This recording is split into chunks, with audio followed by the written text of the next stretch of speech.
Er du klar? Ja, nå er jeg klar. Lykke til. Fitbit Privacy Policy, Terms of Service and Privacy Shield Policy.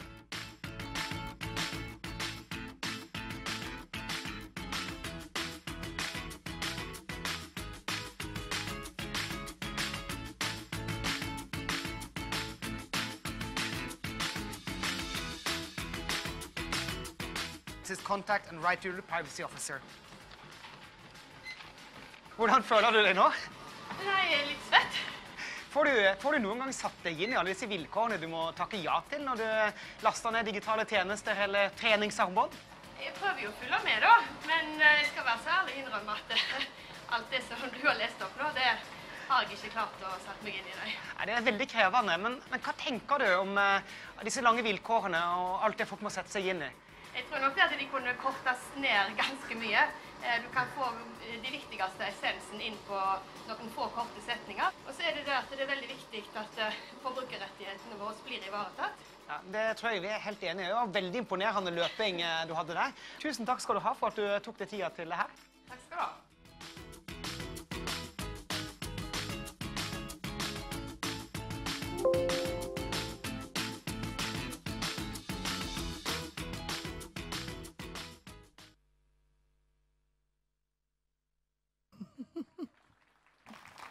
Great.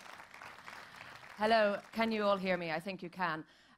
Just to let you know, my name's Jennifer Baker. My name is also on Twitter. I am Brussels Geek. I encourage you all to follow me because I want you all to send me your questions.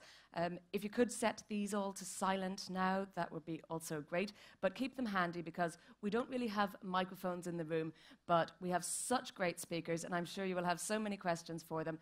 So do use the hashtag #DataForSale. Because that's what today is all about. I hope you won't all be too scared by the end of the day that we've told you you are for sale. It's not just your data, it's actually probably your life and your information and your backstory.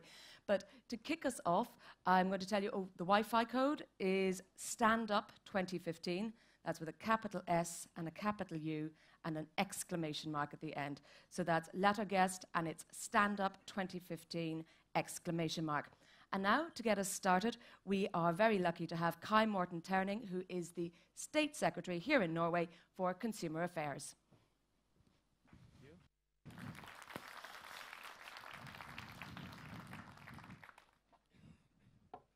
So, welcome to this seminar on commercial use of consumer data. First of all, I want to welcome our distinguished participants from Europe, Wolfi Christel from Germany, and Max Schrems from Austria. They are both experts on this topic.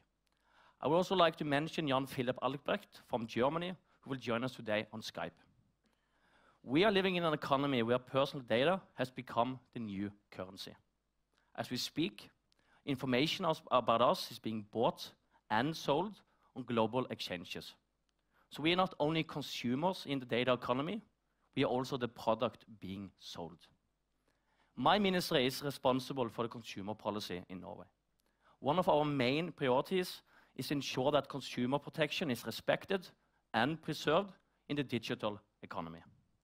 Projects in cooperation with the Norwegian Consumer Council has been a central part of this agenda. I would especially like to thank them for organizing this seminar. The purpose of this seminar is to try to answer some important questions. Who is gathering the information? What do they want? And how are we tracked? What are the consequences? And what can be done? Big data has become big business. Personal data such as location or habits is a valuable asset. And we are seeing data collection at an extraordinary scale. We are under constant surveillance when we use our computers, our smartphones, or other devices. With the Internet of Things, more and more products will be connected. Our car, our fitness devices, or maybe even our fridge will collect our data. The marketing industry used information to tailor targeted advertisement to all of us. Sensitive information about health or well-being can be valuable for insurance companies. US companies like Google and Facebook are the biggest data collectors. But companies in Norway and Europe are working to close the gap. The data economy can contribute to jobs and growth. But it's also important that consumers don't trade away basic rights in the process. And here are some main problems for the consumers. The service collecting data have a long, complicated, and often unreasonable terms and conditions. This makes it very difficult for the consumer to give informed consent. The services collect more data than necessary and often share this data with unspecified third parties. As a consequence, consumers lose control of their data. The services make it difficult or sometimes even impossible to remove your account or information. It is also difficult to move your data from one service to another, hindering competition. The work of the Consumer Council shows that consumers are concerned about privacy and consumer rights online, but they feel powerless in the face of lengthy terms and conditions. So what can be done to improve the situation for the consumer? It is important that service providers and entrepreneurs take privacy and consumer protection seriously. I hope the Norwegian actors will stand out as a good example. This applies to the business, but also to organizations like ICT Norway and Abelia. It could be a good idea to unite behind a common norm with guidelines to Norwegian actors. Our government has signaled an ambition to improve the privacy of consumers in our white paper, A Digital Agenda for Norway. That's why we are financing this seminar, and that's why we have given the Consumer Council additional grants to examine the safeguarding of consumer rights in the markets for apps and Internet of Things. I believe that protection of privacy and consumer rights go hand in hand online. Therefore, I'm glad to see that Data Protection Authority and the consumer authorities in Norway working closely together on this topic. In conclusion, the digital economy represents great opportunities for businesses and consumers. But from the consumer perspective, we simply can't give up the basic consumer rights in order to make use of products and services of the future. On the contrary, enhancing consumer safety and data protection should be seen as a way to facilitate growth in terms of users and in terms of market potential in the digital economy. We will continue our work to ensure that consumer protection is respected in the digital economy. And we open for new suggestions on how to accommodate our policies towards this goal. I thank you for your attention. Thank you.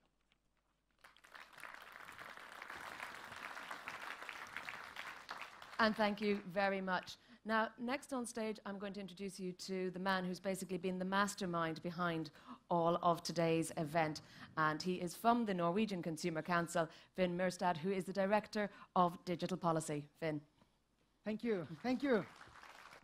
Wow. Thank you all for coming. This is really, really amazing. When we started thinking about this event, we thought we'll have a small event at Litteraturhuset. Maybe 50, 100 people will come, and we'll call it a great success. But when we put this seminar online, within a day, there was 100 people who had signed up, and we had to find another location. So it's great to see you all here at the Latter today. We're going to try to bring you some excellent speakers with some excellent, unique insights into this topic of data protection, privacy, and consumer rights in digital services. As some of you might know, we have been working on this issue for quite a while. And the reason for that is because, as you all know, digital services are becoming more and more prevalent and more important in consumers' lives. Everyone has a smartphone. More and more people have a fitness wearable device on themselves. We see the cars are being connected. Only on the news today, there was a big story about data protection, personal data, and car usage. The homes will be filled up with devices that are always on. Our lives are being quantified, put in numbers. Consumers are being put in categories, and advertising is sent to them, and decisions are made about who they are and what they likely are, and that has a huge impact potentially on their lives. So we decided we wanted to bring more knowledge into this debate, because when we did our research on cloud storage services, we saw unreadable terms.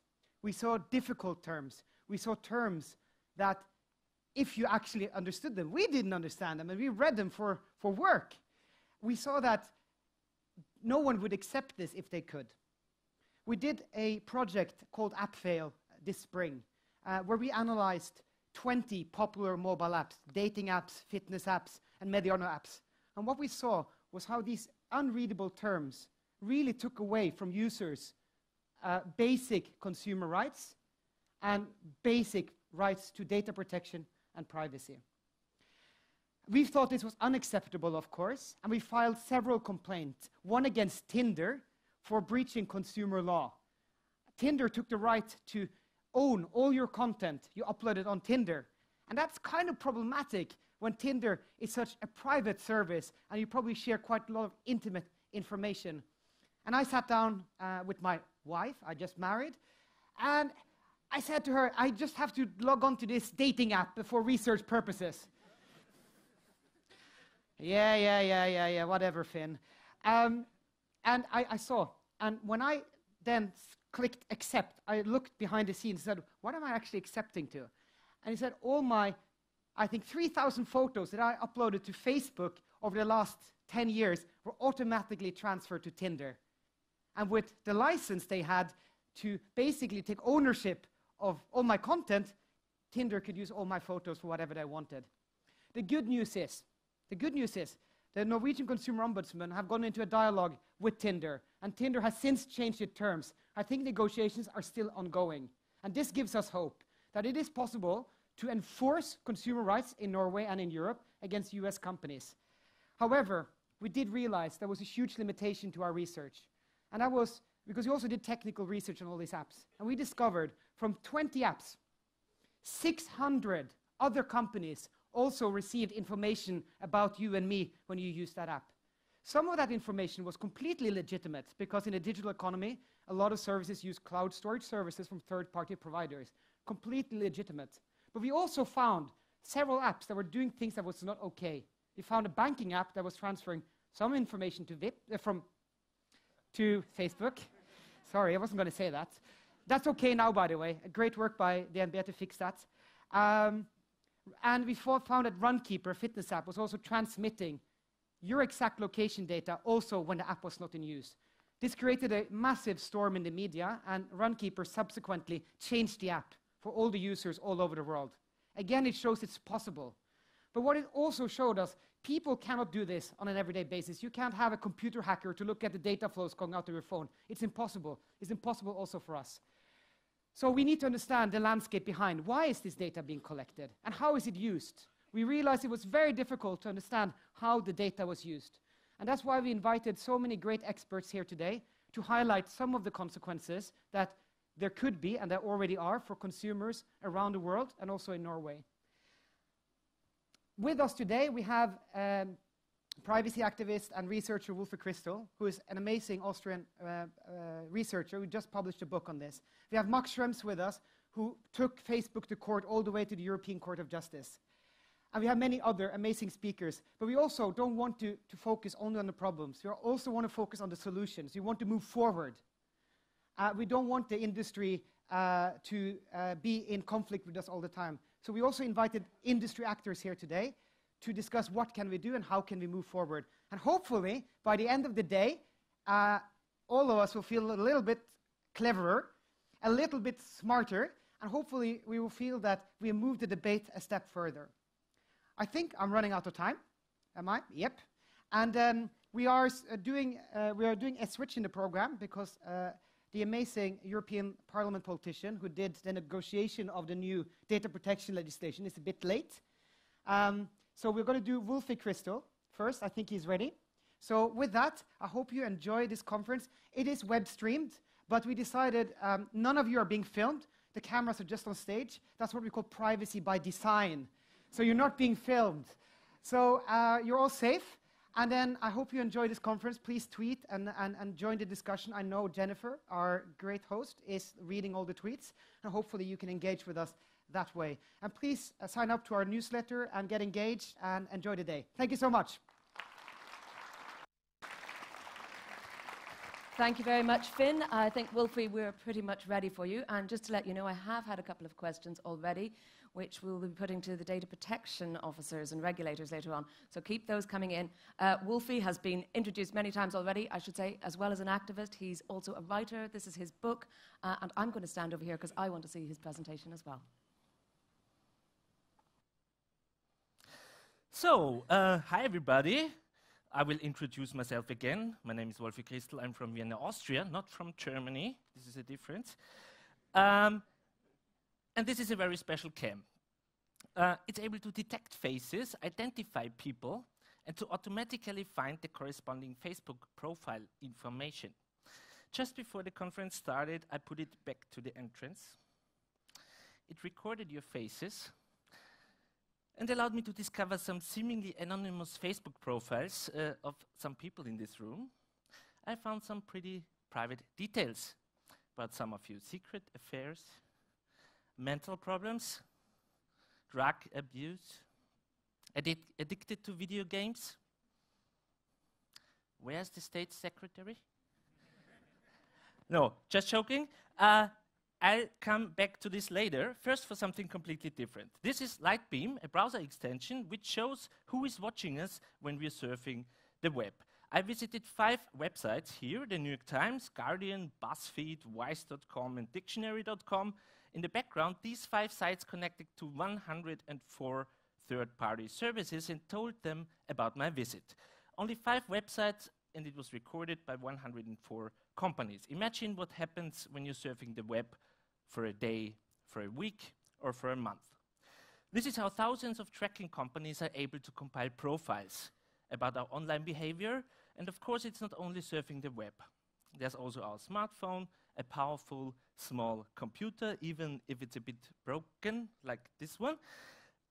It contains lists of our contacts and friends, our calls, our messages. It tracks our movements, lots of very private data. Who is able to access this data? Many apps, if we give them permission to access it. And what's the business model of these apps? Collecting and selling our personal information, very often. The interesting thing is, most of us would not hand over detailed information about our contacts, our addresses, our movements to other people we don't know. But we don't seem to care so much handing it over to thousands of companies we don't know. During the last few years, I tried to find out how to beat this challenge. My first try looked like this. I was asking, worried about your privacy? Forget it. Turn the tables and find out all the dirty details about your friends, your neighbors, and the rest of the world. Together with a small team from Vienna, I created Data Dealer, an online game, even a Facebook game, about collecting and selling personal information. You can still play it online, and I promise that we won't sell your data, trust me. Since then, I did lots of research. I wrote newspaper articles, contributed to TV documentaries about digital tracking, and recently I published an extensive report about these issues. It's called Networks of Control, and you can download a PDF version for free, but it's also you can also buy it as a printed book. I wrote it together with Sarah Spiekermann, a privacy researcher and university professor also from Vienna.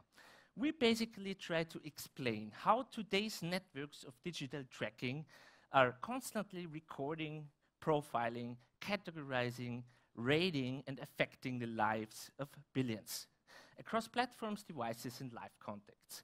It aims to be a comprehensive summary about how personal data is being analyzed, how analytics based on our data is already being used in different fields, how it is being recorded by different devices and platforms, and how it is combined, matched, shared, and traded by global networks of data brokers, credit reporting agencies, online marketing, and ad technology providers. Not least, we investigated the social implications and present a list of recommended actions. Today I'll give you an overview of what we found during our investigation. So, more slowly, the first thing we looked at is how personal data is being analyzed today. For example, in the field of health. And by the way, I'm curious, who in the audience has ever been in psychotherapy? mental health problems? Don't be shy. You've got nothing to hide. No problem. We'll get that done. The Big Five, or the five-factor model, is one of the most popular personality models in psychology. According to this model, every human being can be described using 5 main dimensions. Neuroticism, neurotic people are nervous, emotionally unstable, afraid of everything. Extroversion, openness to new experiences. Conscientiousness, this is about how responsible and reliable somebody is.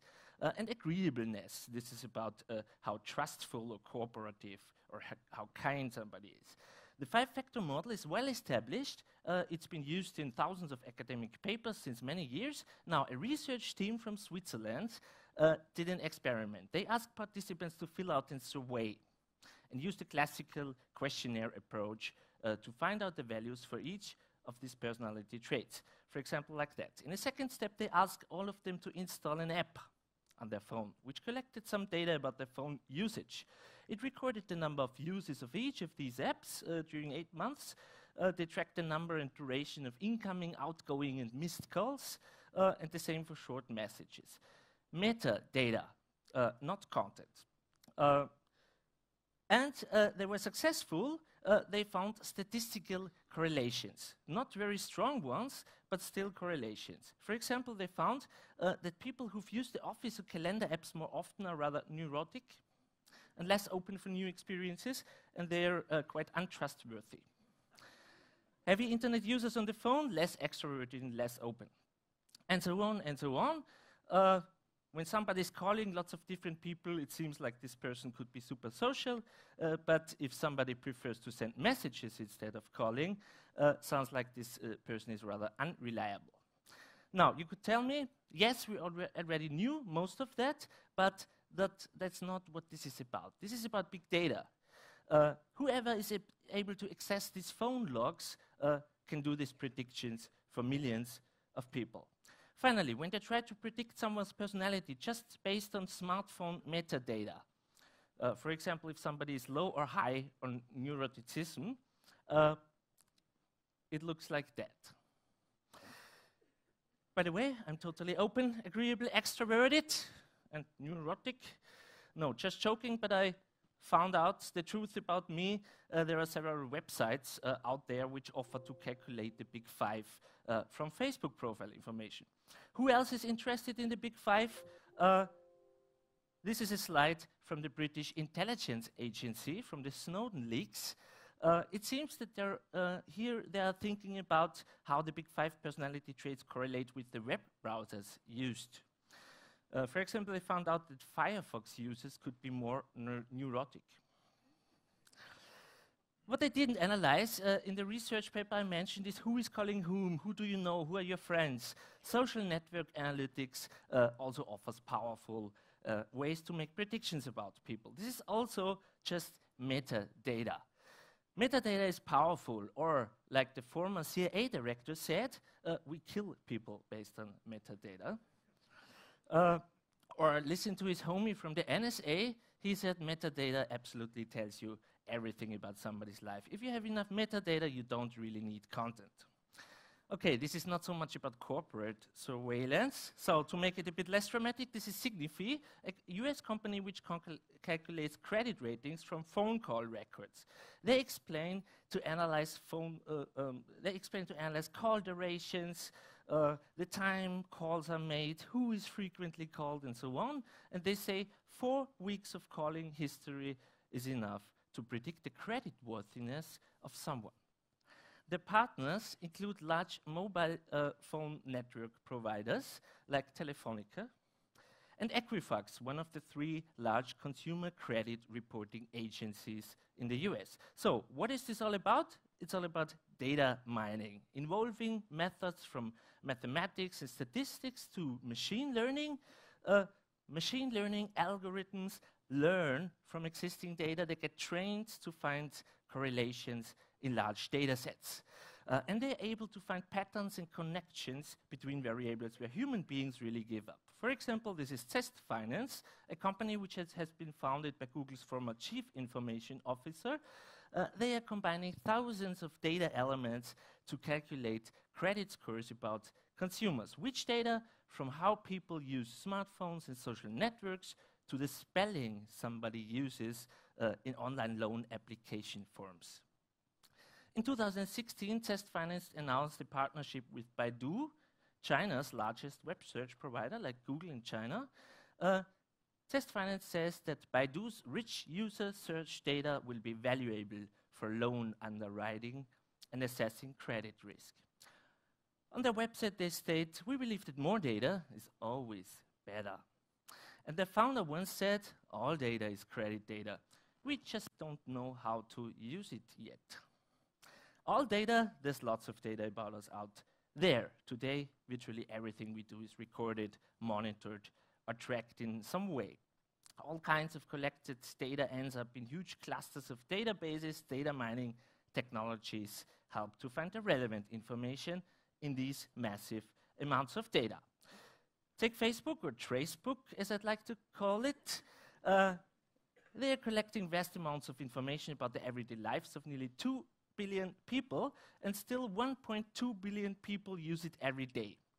And Facebook puts these 2 billion people into thousands of categories and lets advertisers use these categories in order to include or exclude people from ads on an individual level. A few weeks ago, the US-based nonprofit ProPublica was able to purchase a housing ad on Facebook. They wanted to address people who are likely to move, look at the top, and who are interested in buying a house and so on. But if you look at the bottom, you can also exclude people who match specific criteria. In this case, people who are categorized as Hispanic or African or Asian Americans. They are excluded from seeing the ad. Besides of this is probably illegal discrimination in the US. How do they know about the ethnic affinity, how they call it, of someone? And are these classifications accurate? Basically, we don't know.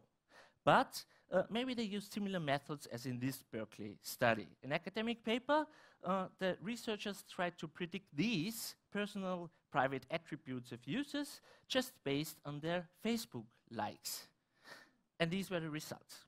They were able to successfully predict ethnicity, sexual orientation, political and religious views just based on data about 170 Facebook likes per user.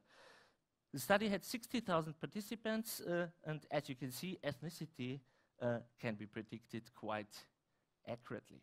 In Europe, Facebook doesn't offer to directly categorize people according to their ethnicity, but they still sort people in many different categories. For example, you could purchase an ad on Facebook, I tried that yesterday, targeted to people living in Norway, 25 to 40 years old, speaking a specific kind of Norwegian language, and then exclude people who are interested in Arabic language, Islam, multiple sclerosis, personality disorder, plus-size clothing, trade union, or wheelchairs. So, ethnic profiling and similar things are not directly available in Europe, but you can still use proxies, like categories like these, and there are many others. However, relax. After massive criticism and media coverage, Facebook told us 2 days ago that it will build a system to prevent advertisers from buying credit, housing, and employment ads that exclude viewers by race. So, take it easy, right? And anyway, it's only about ads. Who cares? Also, 2 weeks ago, when the large UK insurer Admiral announced to introduce to price car insurance based on Facebook posts, Facebook quickly reacted and blocked the insurer's app. Perfect, right? On the other hand, Facebook itself registered a patent about credit scoring based on Facebook data. They write, when an individual applies for a loan, the lender examines the credit rating of members of the individual's social network, so of your Facebook friends. If the average credit rating of these members is at least the minimum credit score, the lender continues to process the loan application. Otherwise, the loan application is rejected. Facebook patent. So, is Facebook planning to provide credit scoring based on data about your Facebook friends? We don't know. Facebook will probably say, it's just a patent, we won't do it, but can we trust this company? In 2014, when Facebook acquired WhatsApp, they said, don't worry, your WhatsApp data is safe. We won't share it with Facebook. In 2016, the company announced to start sharing WhatsApp data with Facebook. Whatever. Of course, it's not only Facebook, there are many ways of how personal data is being collected and utilized today. Let's have a look at Visual DNA. They use data from online quizzes to create personality profiles about users. They say that the quizzes have been taken by 40 million people already, voluntarily. Altogether, Visual DNA provides digital profiles about 500 million consumers, for example, for marketing and online advertising purposes, but also for credit scoring and risk assessment. Visual DNA partners with MasterCard, consumer data brokers like Experian, and Admiral, a large UK insurer you remember from before. Another example, TrustDev, an online fraud detection company. Nobody wants fraud, right? They seem to be rather open-minded. On their website, you can see which kinds of data they process to keep fraud out while letting good customers through. They have access to phone numbers, email and postal addresses, browser and device fingerprints, credit checks, transaction histories, IP addresses, mobile carrier details, Excel location, and much more. Its parent company, TransUnion, a large credit information and consumer reporting agency, has data on 1 billion consumers globally, obtained from 90,000 different data sources. Another company with a really large collection of information about consumers is Axiom. Ever heard of it? Axiom is one of the largest consumer data brokers globally, and it says it had up to 3,000 attributes on 700 million people. For example, they have the credit history, driving history, criminal history, residential history, employment history, education history, much data about financial things, income, purchase behavior. They don't collect data about illnesses, but about health interests. And by the way, Axiom has data partnerships with many other companies, for example, with Google, Facebook, and Twitter. Another corporation not so much known as a data broker up to now is Oracle, one of the world's largest business software providers. In recent years, they acquired several data companies and became also one of the largest consumer data brokers. This is a very nice slide about Oracle's data cloud. They explain to record what consumers do, what consumers say, and what consumers buy. According to their own statements, they aggregate 3 billion user profiles from 15 million different websites, 700 million social media messages daily, and billions of purchases. On top, you can see offline, mobile, email, social, in-store, so also purchases in shops, and so on. In the center is the Oracle Identity Graph, and this Oracle Identity Graph allows them to link and match user profiles across platforms, devices, and company databases. You can see here the email ID, cookie ID, mobile ID, and so on. Ever wondered why Facebook and all the other companies want your phone number? Now you know. In our report, you can find more information about how Oracle explains this linking and matching process, and the company also provides a wide range of data from partners. This is Oracle's data directory. They share and combine data from companies like Axiom, Experian, MasterCard, TransUnion, Visual DNA from before, and many more. And of course, Oracle also partners with Facebook and Google. Another data broker which focuses more on the risk side is LexisNexis Risk Solutions, a very nice name. They've got a similar amount of profiles on consumers and a really impressive range of offers on their website. They are not only selling data on problem renters, They also offer the Employment Screening Enterprise Edition.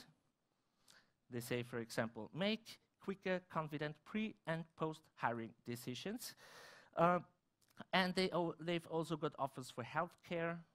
Here they say social network analytics reveal hidden relationships. And they even write somewhere on the website, we help predict the likelihood that the consumer will become delinquent in the next 18 months. And of course, they also have offers for governmental agencies in law enforcement. Look at the nice black helicopter. But they also provide marketing solutions, and this is a general trend. The same data and the same analytics technology is more and more used in completely different contexts, from marketing to banking, insurance, to law enforcement. Take Palantir, a Silicon Valley data mining company. They're offering products for companies in the field of healthcare, insurance, and banks.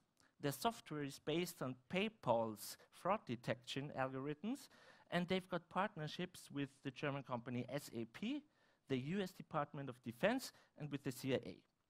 A company that sees itself, no, sorry, I was too fast.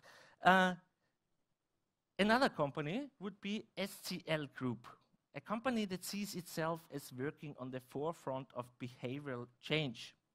They provide data-driven marketing for commercial purposes, but also information operations for intelligence and military and so on, and they see themselves as a global election management company as well. SCL Group's US branch is called Cambridge Analytica, and this company claims to have a national database of 220 million US citizens containing 5,000 data points about every person. According to The Guardian, the company has also harvested data on millions of Facebook users. So what are they doing with this data? They sort people in different categories. For example, alongside the political views on issues like pro-life, environment, gun rights, or immigration, in order to target and address people differently.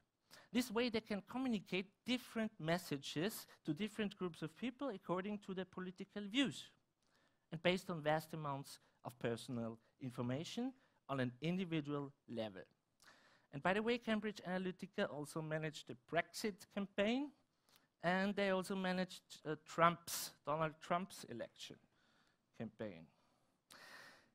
Okay, voter targeting, but there are many fields where big data analytics is being used. For example, GNS Healthcare, a US company, calculates individual health risks from a wide range of patient data, including from genomics, medical records, lab data, mobile health devices, and also consumer behavior.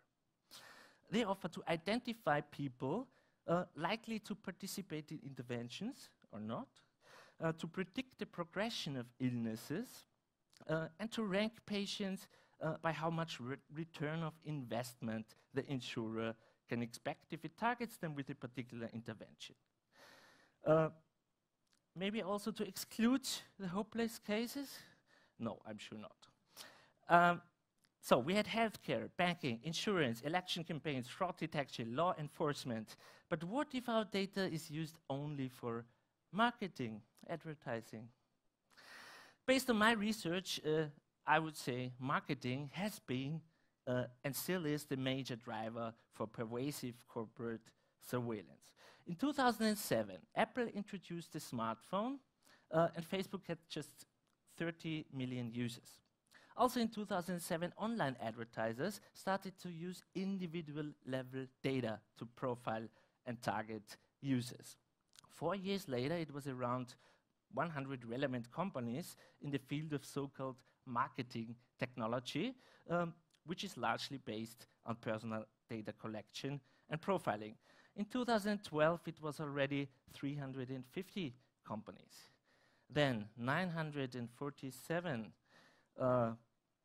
1,876, and now in 2016, we've got thousands of online platforms, ad servers, app developers, analytics companies, data brokers, and many other kinds of companies which are constantly tracking, profiling, categorizing, rating, and scoring us in real time.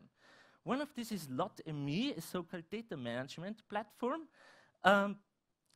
which provides access to 3 billion cookies and 2 billion mobile device ID, and they explain on the website, it's your data.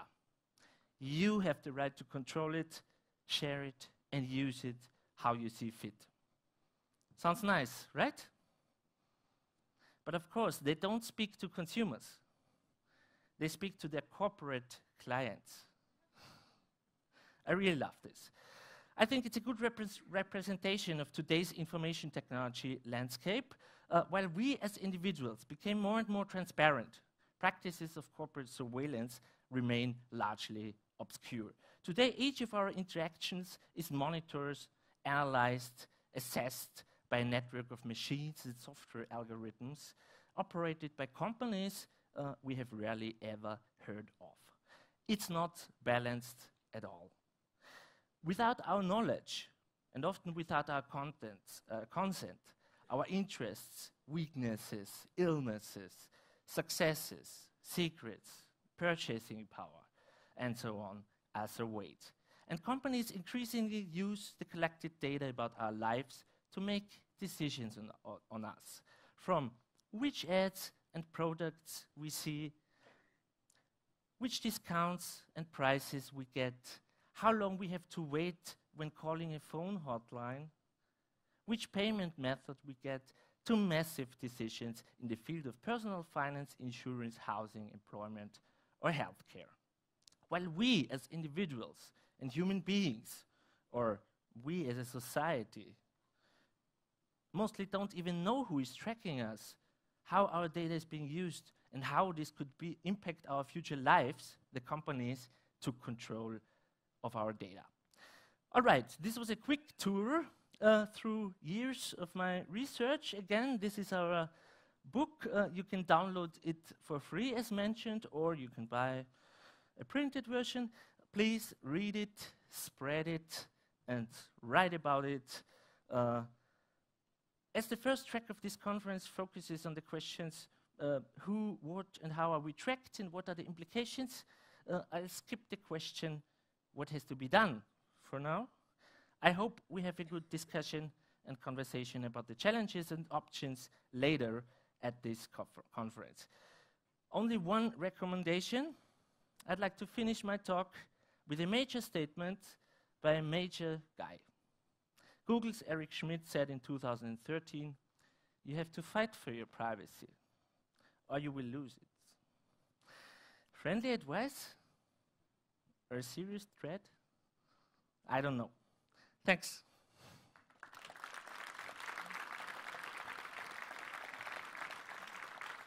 Thank you very much, Wolfie, and of course, everyone really should read this. So, hands up here in the audience, if I can see you. How many of you were kind of creeped out by what Wolfie was saying? How many of you found that level of surveillance creepy? Hands up? Okay, that's just about everyone. Okay, I've got bad news. It's about to get worse. That Wi-Fi that I told you all to log into earlier, yeah, it's tracking you via Facebook, as someone treated me to tell Tobias, wherever you are. Thank you very much for bringing that to my attention. So I don't know what we do about this. Wolfie, what do we do about this? I mean, somebody has offered to set up a hotspot, but that's not exactly ideal in all circumstances. Do we just go offline? No, I don't think that's a solution, because I love information technology. So this is not a solution. But I think today's kind of surveillance economy is toxic. We really have to change it on a fundamental level, in my opinion. And I don't think it's impossible, because it's not so old. It just was created during the last years in this form, as we know it. And the companies just built how our information technology landscape now looks like. And we as individuals, society, probably also policymakers and politicians, just waited what they will do. And I think we should take back control to build a future democratic information society. About more concrete examples of my suggestions, maybe we can discuss that later on the afternoon. I don't know. Okay, absolutely. Thank you very much, Wolfie. Now, one of the ways, I guess, we might be able to take back control is through legislation, and we're going to see a brief trailer before we speak to Jan Albrecht, who is the European Parliament's Mr. Privacy. He is the MEP who created this new law, saw it through Parliament, the new GDPR, the General Data Protection Regulation, but he's also a movie star.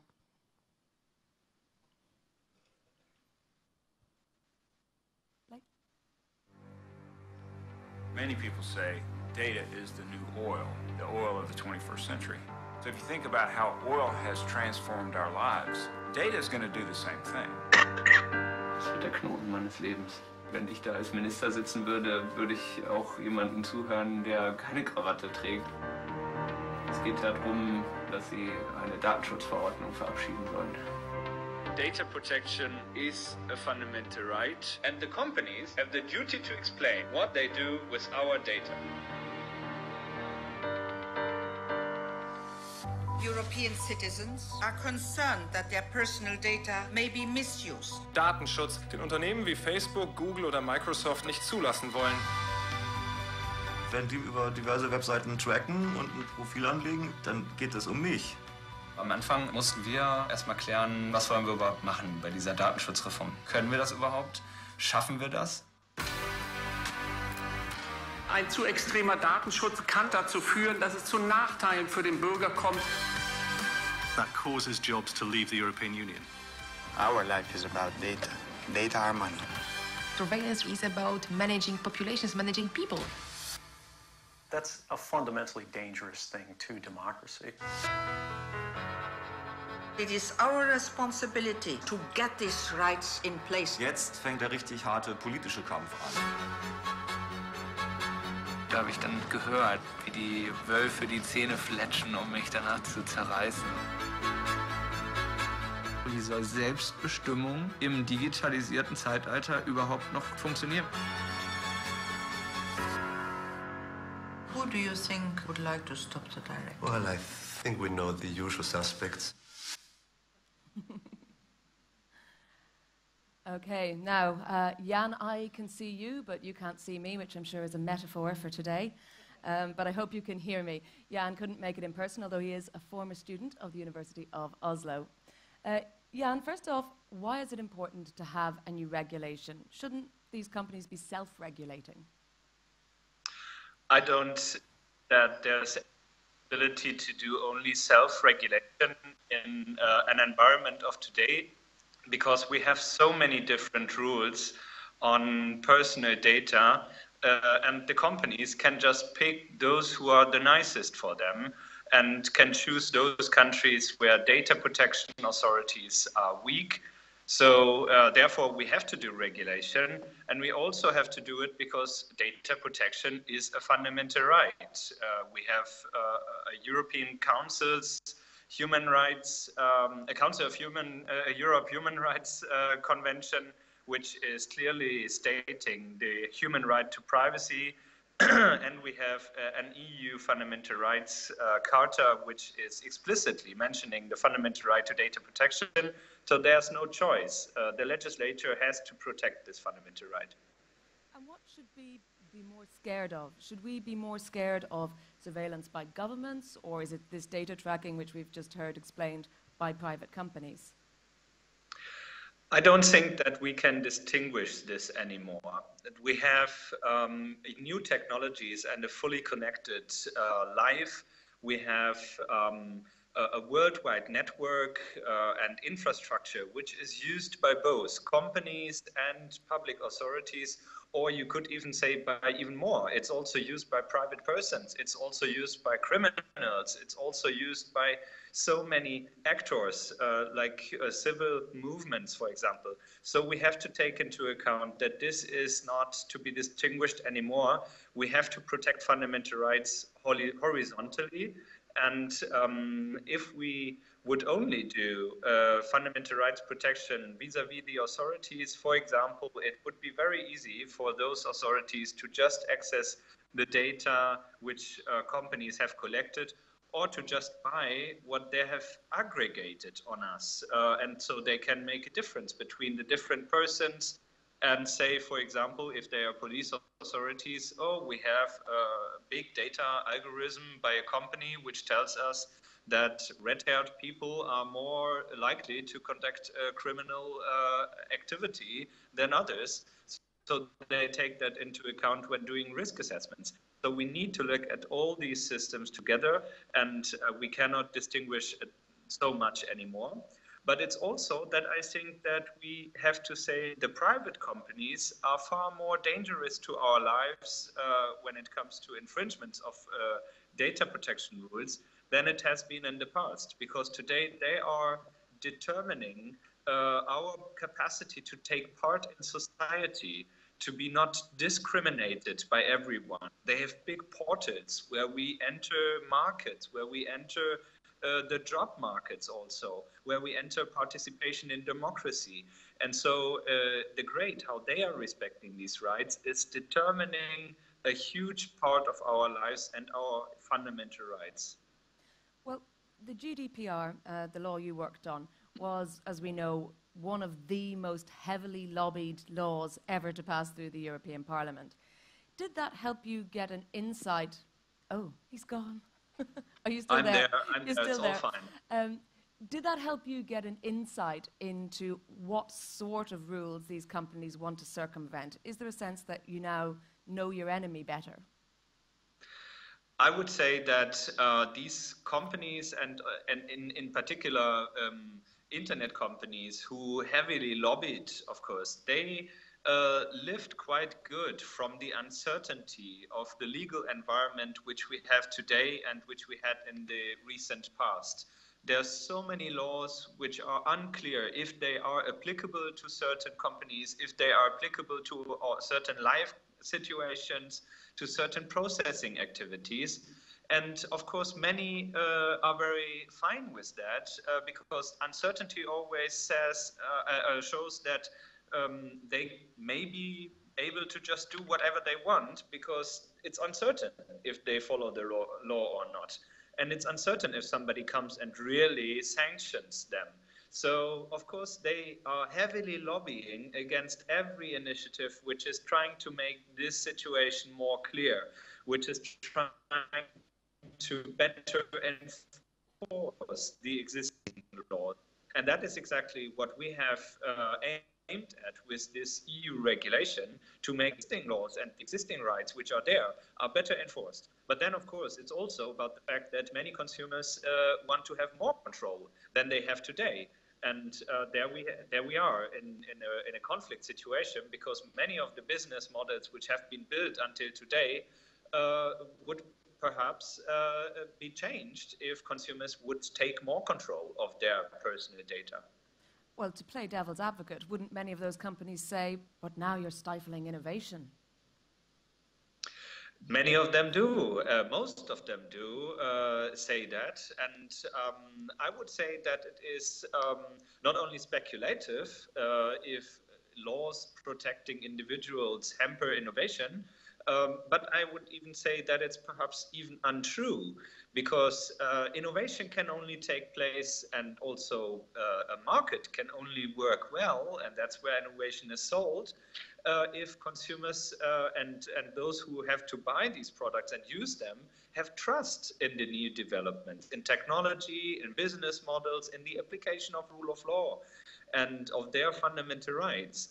And therefore, I would say it's a precondition for innovation and for growth that we have legally certain, binding and high standards for the protection of consumers' rights and fundamental rights. And I would say that some of the companies have understood that, and they didn't say that. But some of the companies, of course, they still think that they live well if nobody really takes control, nobody really tries to get into their business. And I would say that those companies in the future will struggle on the market because people want more and more safe and secure systems rather than just dump their data somewhere to get a cheap service. I don't think that's working any longer. Okay, well, a final question then. You mentioned uncertainty, so I will mention the elephant in the room, the big orange elephant on the far side of the Atlantic, and whether, as much of our data travels to the US, whether you can expect things to get better or worse under Donald Trump's presidency.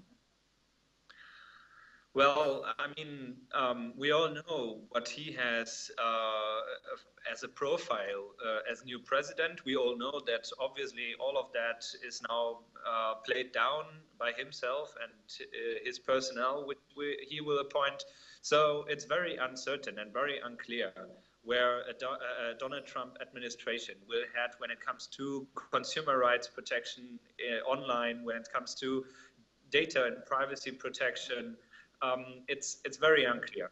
What I can say is that it is very sensitive at the moment because we will have another court case, for example, on the privacy shield, which just has been worked out because the courts have said that transferring data to the US is very complicated for Europeans, as there's many laws protecting Europeans in Europe, but if data is gone to the United States, these laws don't apply in full extent. And in particular in the US, there are laws which are either not protective at all to any citizens or only protecting US citizens and residents. And that, of course, creates a huge problem. And a new administration will have to fix that even more. And they will have to also deliver for general privacy laws in the United States. That's a huge workload. And I just can hope that the administration, the new one incoming, and the new secretaries in commerce and in justice, that they take up this as a challenge and try to get closer with the Europeans. But we have to also discuss this, not only, I'm still there, sorry, we have to also discuss that not only with regard to the new US president, but also with regard to many governments in Europe, because we still haven't had any reaction, for example, to the revelations of Edward Snowden in the European Union. There's no law being changed. The only one is now in Germany for the intelligence service, and it's just rubber stamping the excessive surveillance practice which have been taken place in Germany. So we still have to do our change on our side too. And that means that we are not at all at the end of this debate. We are in the middle of it. And there will be another law which will be discussed in the upcoming months, and that's the e-privacy telecommunications data directive in Europe. And we will have many huge debates going on there on tracking, on location data, on encryption. So the fight will go on. Okay, thank you very much, Jan. We will let you get back to all that very important work. Thank you. Thank you.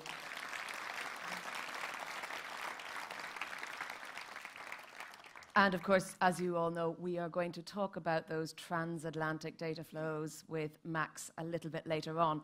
But staying for now with Norway, we have Katarina Næss, who is the Specialist Director from the Norwegian Data Protection Authority, and she has written and researched several reports on big data. So Katarina, over to you. Thank you.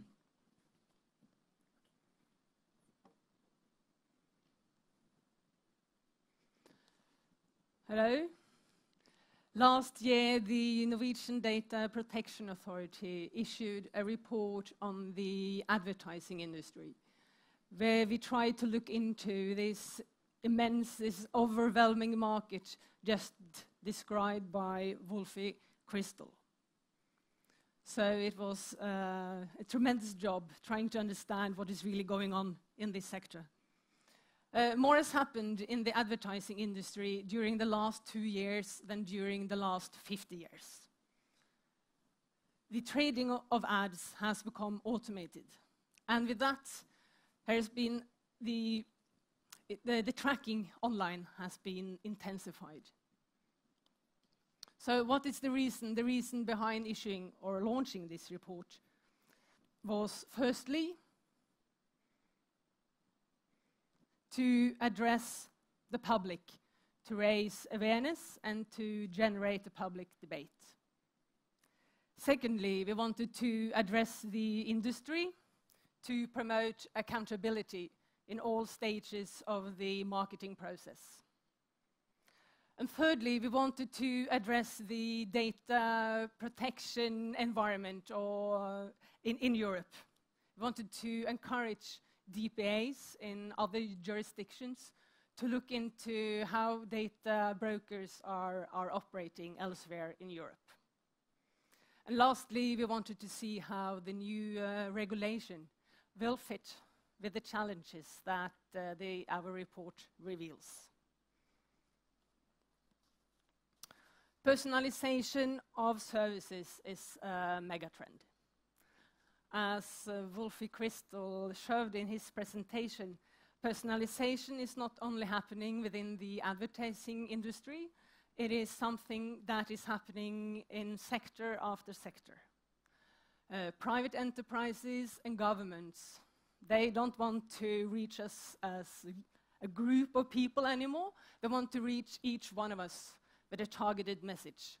And in order to do that, they need to know as much as possible about us. If not, the message will not be effective.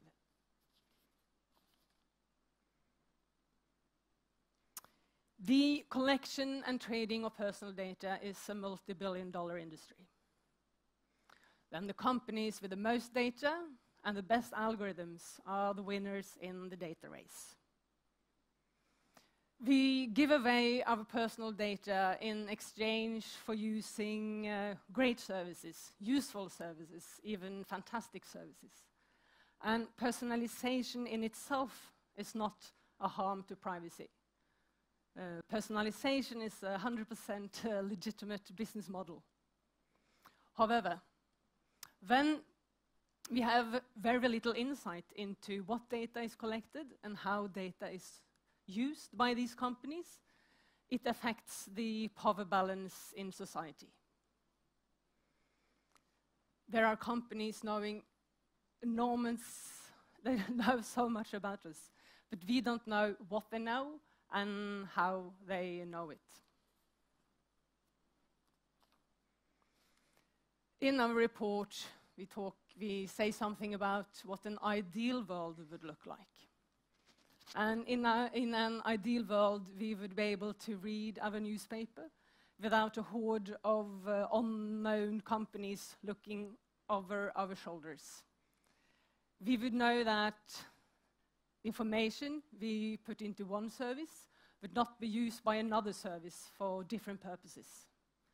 And it would be easy for us to know what our profiles looked like. But this is not the case. This is not what the world looks like today. I'm sure all of you have been annoyed by having adverts stalking you around the web for weeks, possibly months. Every time you visit a website, your profile is auctioned on an ad exchange. Your profile is sent to companies all over the globe who evaluate your profile and consider whether you are an attractive customer or not. If the companies have targeted ads to you previously, you have great value to them than if they never have come across your profile before. So if you regularly delete the cookies in your browser, these companies won't recognize you and you won't have such a huge, and your value on these ad exchanges won't be as high. The bidder with the highest bid will win the right to show you an ad on the web page when the site is loading. So this process of bidding for your profiles on these ad exchanges, it takes milliseconds. But the process is extremely complex and it involves hundreds of companies, as Wolfie Crystal also showed in his diagram. It's many thousand companies all involved in this process. And all major internet companies today have their own ad exchanges. Google, Microsoft, Yahoo, and later we will hear from Schibsted, because they're building up their own ad exchange to take on the competition from the global giants. So I will mention in our report, we mention several challenges with this market and how it functions. I will briefly mention 3 of them. Firstly, there's the lack of transparency. The market is described as a black box. Few people outside the industry have any real insight into how the industry works. And even professionals within the industry have no real oversight over the data flow between all the companies in the value chain. It is almost impossible for us to get a clear picture of what information is collected, how it is collected, how user profiles are built, how long user profiles are stored, and what information is traded between companies. And what we saw in our report was that no market players take a responsibility for informing users that their profiles are traded on these ad exchanges when they use the sites. And when we as users have no insight into how data is collected and how it is used, we cannot really evaluate the quality of the services. And we cannot value, we're not in a position to value a site with good privacy. So the information asymmetry leads to market failure, where the industry has no incentives to develop more privacy-friendly services because there are no real demand for them from the public. Instead, we witness a race to the bottom, where companies instead are encouraged to use increasingly invasive methods for collecting data. And secondly, it's a lack of choice, and it's been a lot of talk about that this morning. But when you access a web service today, you're often met with the attitude of either you accept our terms and conditions or you're not welcome here. But if you base the collection of personal data on consent, the consent must be based on a genuine choice. So it's not fair to treat customers with an attitude of take it or leave it, because this practice undermines the very essence of consent. Consumers are small and powerless in the face of these huge global players. Consumers alone cannot dictate better terms and conditions. And that's why it's important for data protection authorities and together with consumer authorities to secure the rights of the individuals online. When you work with privacy, you are often challenged with the question or the attitude of, but does it really matter? Does it really matter that all these companies know everything about me? I have nothing to hide. But as citizens, we all have our vulnerabilities. Vulnerabilities that companies can use in order to trick us into buying their products. When we don't know what is going on behind the scene, we are more easy targets for hidden manipulation and discrimination. And we've seen examples, for instance, where ads for credit cards with high interest rates have been targeted to populations of populations in poor neighborhoods, for instance. And we also see that the price discrimination is quite rife on the internet. Every 1 in 4 in Norway has experienced that they had to pay more for a hotel room online because they accessed from a Norwegian IP address. So price discrimination is rife, but it's very, very hard and difficult to detect because this practice goes on without us really knowing it. No companies really tells us openly that the price you're offered is based on where you live, how old you are, if you have checked the price for this product on price comparison sites, for instance, the price can go up.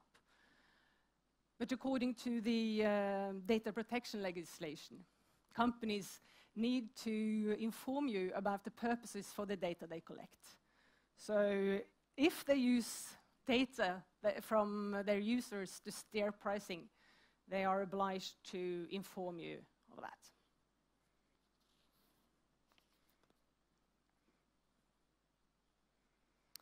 So what is our message to the industry? Firstly, better privacy policies, more transparency, more policies that are easy to read and to understand. And why not try to inform in alternative ways by the use of icons, for instance.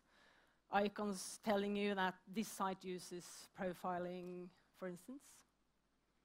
And you can engage your users better, you can tell them how you use the data, and you can inform them what their profiles looks like in an informative way. And also it's important that owners of websites take responsibility for all the third-party players that are present on their sites and tracking their users. They need to inform which third parties are on the site and what they do there and which data they collect. And this is a hard job, because what we saw in our report, on average, 47 trackers are on an average Norwegian news site online. And you need to give your user a genuine choice. If I pay for access to an online newspaper, I should be able to say yes or no to having my data on my reading habits stored and used for marketing purposes. If I pay for access to a newspaper online, I should be able to say yes or no to having my location data stored, if it's not necessary for the service to collect those data. With the new privacy regulation from 2018, it will be much more difficult for companies to apply these take it or leave it models. Thirdly, companies engaged in profiling, they need to constantly evaluate their algorithms. Today there's a lot of talk about discrimination by algorithms. So companies need to evaluate their algorithms to see if they have unintentional effects. Do they perhaps discriminate against certain groups in society? And it is important that we set limits as to how long companies collecting data can store the data and use it to build profiles. Because the longer they can store the data, the more comprehensive and exhaustive profiles they can collect about us. And lastly, since we launched our report, we've seen the great value of working together with the consumer world and also with competition authorities. Also on EU level, there's been initiatives now to see how these two worlds can work better together. And there's been an initiative on the EU level to set up a digital clearinghouse where consumer authorities and DPAs can meet and exchange experiences and handle cases. and the Norwegian DPA will be one of the first DPAs to join this digital clearinghouse. And we are very happy to have such a good dialogue with Forbrukerrådet and with Forbrukerombudet. It's great that we work closely together, we exchange experiences, and we see that this is really important going forward, and this is how we can create better services in the future. Thank you. Thank you very much, Katharina. Now, as she mentioned, messages to industry, we are now going to hear from the industry side. Schibsted is based here in Norway and has had many dialogues with the data protection authorities, but they're international, operating in 30 countries with almost 7,000 employees. So we have 3 members of the team here to speak to us. We have Ingvild Ness, who is head of privacy, Marta Radman, product manager, privacy, and Navasima Raghavan Veeraraghavan, senior technical program manager. Over to you. Thank you. We are here from Schibsted Media Group to tell about how we work on privacy in Schibsted, and really to tell you how we work to ensure that your privacy is our business, and to tell you how we see privacy as a business opportunity. I'm Ingvild. I'm the Group Privacy Officer in Schibsted. I head up a unit called the Privacy Office. My responsibility is Schibsted's privacy strategy and performance, and my background is legal. In Schibsted, we are working on privacy from a triangle perspective. So that's why I'm here today with representatives both from product and tech. Hi, I'm Narasimha. I lead the tech initiatives at Privacy. So I'm here today to talk about the various initiatives that we are taking to protect the consumer privacy. Yes, and I'm Marta, and I'm heading up the product that we are creating to empower our users in regards to their data. So before we talk about privacy, let's have a quick look at Schibsted. Schibsted is an international player with companies in more than 24 countries, and you might know us best through our news sites like VG, Aftenposten, Stavanger Aftenblad, or Fædrelandsvennen, or Svenska Dagbladet or Aftonbladet in Sweden. But Schibsted has also a substantial amount of classified sites across the globe. Here in Norway, we have Finn, Blocket in Sweden, Le Bon Coin in France, for instance, or Segunda Mano in Mexico. Traditionally, each of these companies in Schibsted has almost acted as a standalone company. But if we are to compete against global players like Google and Facebook, we need to act as one company moving forward. So that's why we built this strategy. We will continue to focus on media houses and news sites and classifiers. We will also explore the opportunities that lies within the new online services. In order to continue to build relevant services for our users, we need to know who they are and what they do. And therefore, an important part of this new strategy is to build components, global components that can be used for all sites across Schibsted. That will enable the users to log in using one service, and also that will give them personalized experience across our brands. And exactly that, personalization, which we have heard a lot about already today, that's the direction we are going as well. We see now that our users, they are used to personalized experiences on Netflix, Amazon, and other services. Now they expect the same from us. When consuming news or going to a digital marketplace, they expect us to deliver really tailor-made content. And that basically means that we need a lot of data to really be able to provide that. And the traditional approach to privacy has really been focused on data minimization.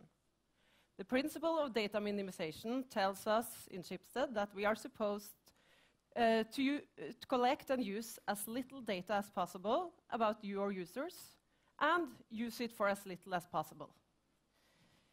As we see it, this principle doesn't really make sense anymore. It's really not in you as users' best interest.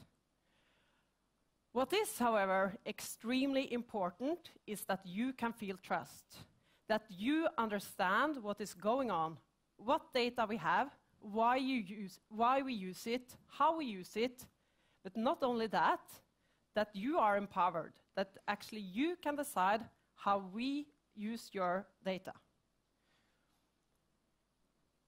And as we see it, exactly the two trust factors, transparency and user empowerment, is really the essence of the new EU requirements, which will be realized across Europe in 2018. You have heard about it already from Katarina Nes and Albrecht, and it's really focused about you as users being able to take control and let us as a company know how you want us to use your data. We have to say goodbye to the endlessly long privacy policies and really give you the opportunity to decide on a much more granular basis than today how you want us to use your data. So being transparent and empowering users is very important from a legal perspective, but also in order to ensure our users' trust. And we see a potential beyond this. We see that there's opportunities here to engage with our users and also strengthen their relationship with us. And that is why we are creating now this engaging and empowering tool. What you see here is the first version of this tool. And when we started working on this product, what we saw in the early phases was that the users need to understand how data is being used and what are they getting in return for it. Therefore, we are now focusing on explaining to the users what is data and how do we use it in Schibsted. And we try to do so in quite a simple, clear language with some supportive illustrations to make it understandable. It's important for us to also understand you, our users, and therefore we continuously seek for your feedback. We also try to educate the users on the tools that the sites are using to improve the experiences they provide to you. Going forward, we are looking into transparency. We want to show the users what data we have. And also, we want to provide the users with controls. Controls that they can tell us how they want to use the data to be used.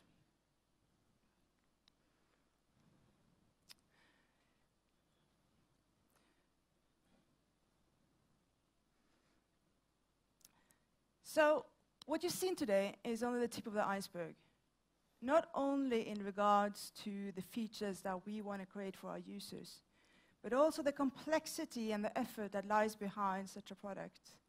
We spend a substantial amount of hours doing user research, tech development, quality assurance testing, and product optimization behind every feature that we release to our users. And hidden is not only the complexity behind a product development, but it's also the technical architecture that lies within Schibsted that has to respect and act on the signals, the control signals that the user will give us. Yeah.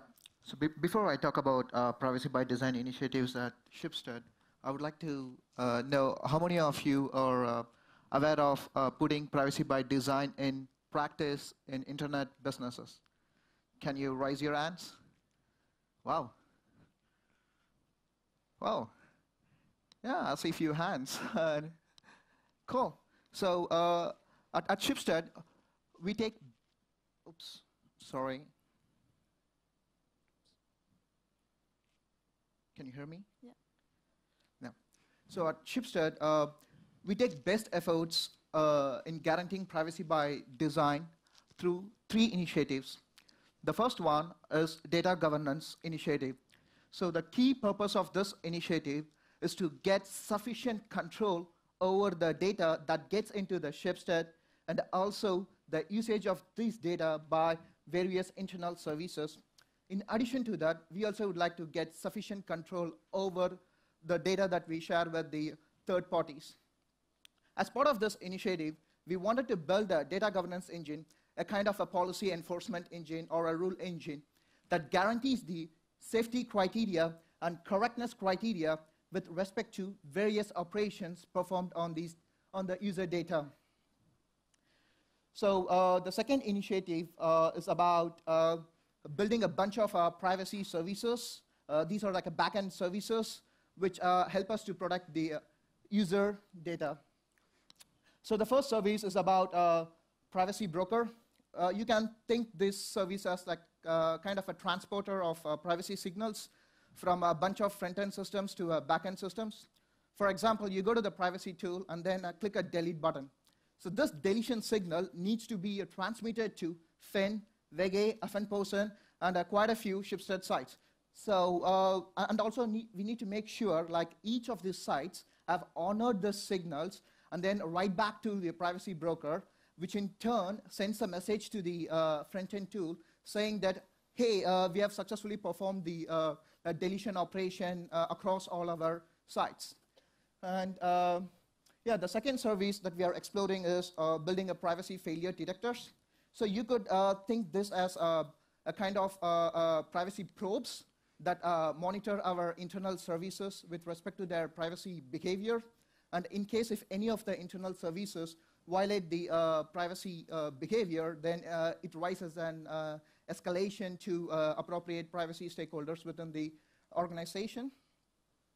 And the third area that we are exploring is user-managed access.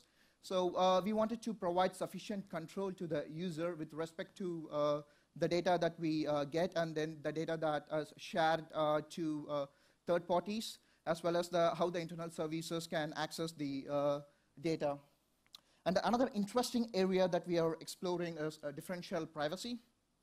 So if we are able to tap the full potential of differential privacy, we believe we can build great services and at the same time provide a great privacy to our consumers. But we are also taking some academic collaboration in this area, try to figure out how differential privacy can be applied within the context of Schibsted architecture.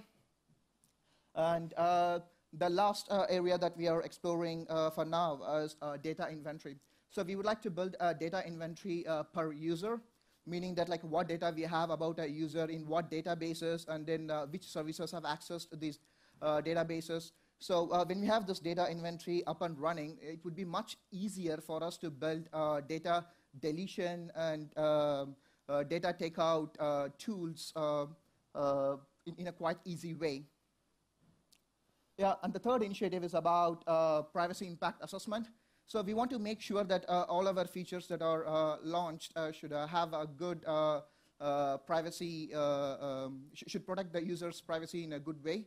So as part of this initiative, we are working on building some new privacy review tools and also working on some new privacy testing techniques.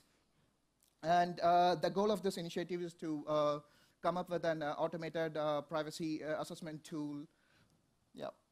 So these are the three initiatives that we are taking right now to protect consumer privacy from a back-end perspective. So in Schibsted, we will not stop or fight the collection and use of personal data. Rather, we will make sure that we use your data to provide you with better services and products, really to use your data to your benefit, and empower you for transparency and effective control measures. And we think, as users, then you can have the necessary trust, and thereby you will also continue to give us the data we need to develop our business and provide you with even more relevant products and services going forward. Thank you.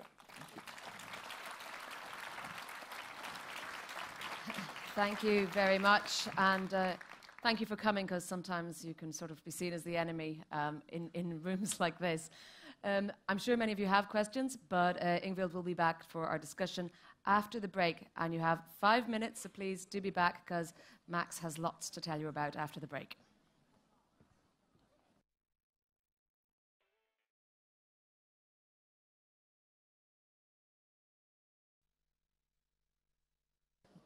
Thank you, everyone. That was pretty quick.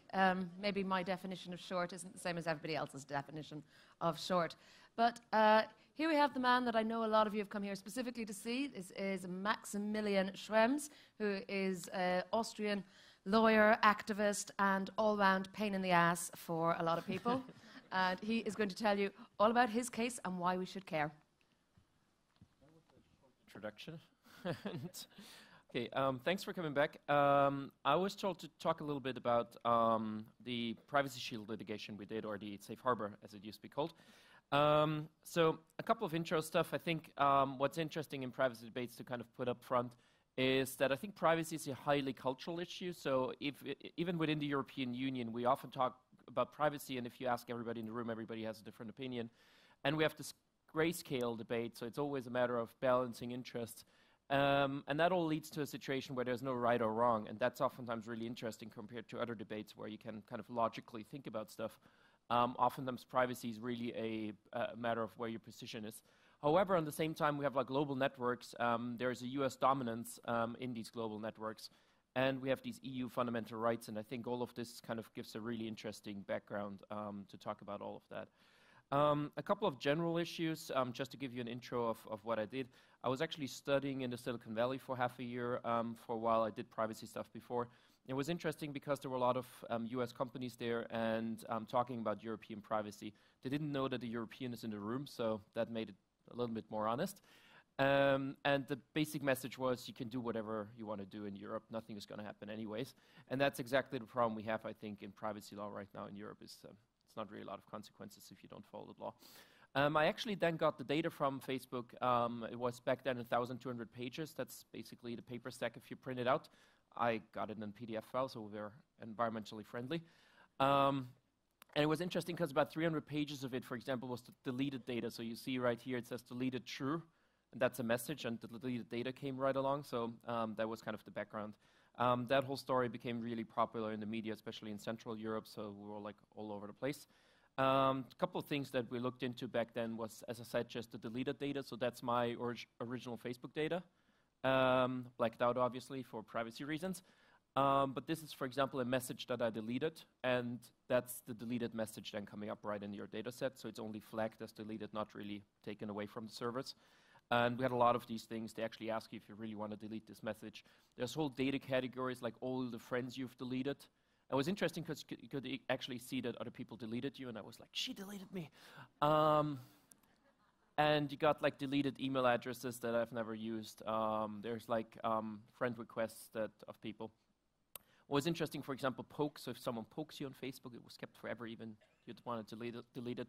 There were whole data categories, like, for example, last location. I never used any GPS tracking thing. I never checked into any place with Facebook.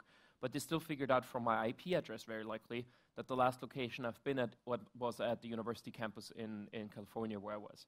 So there's a lot of like data that happens to be generated in the background. We also looked into kind of what they call big data now. That's my friends lists and the friends lists of friends kind of connected.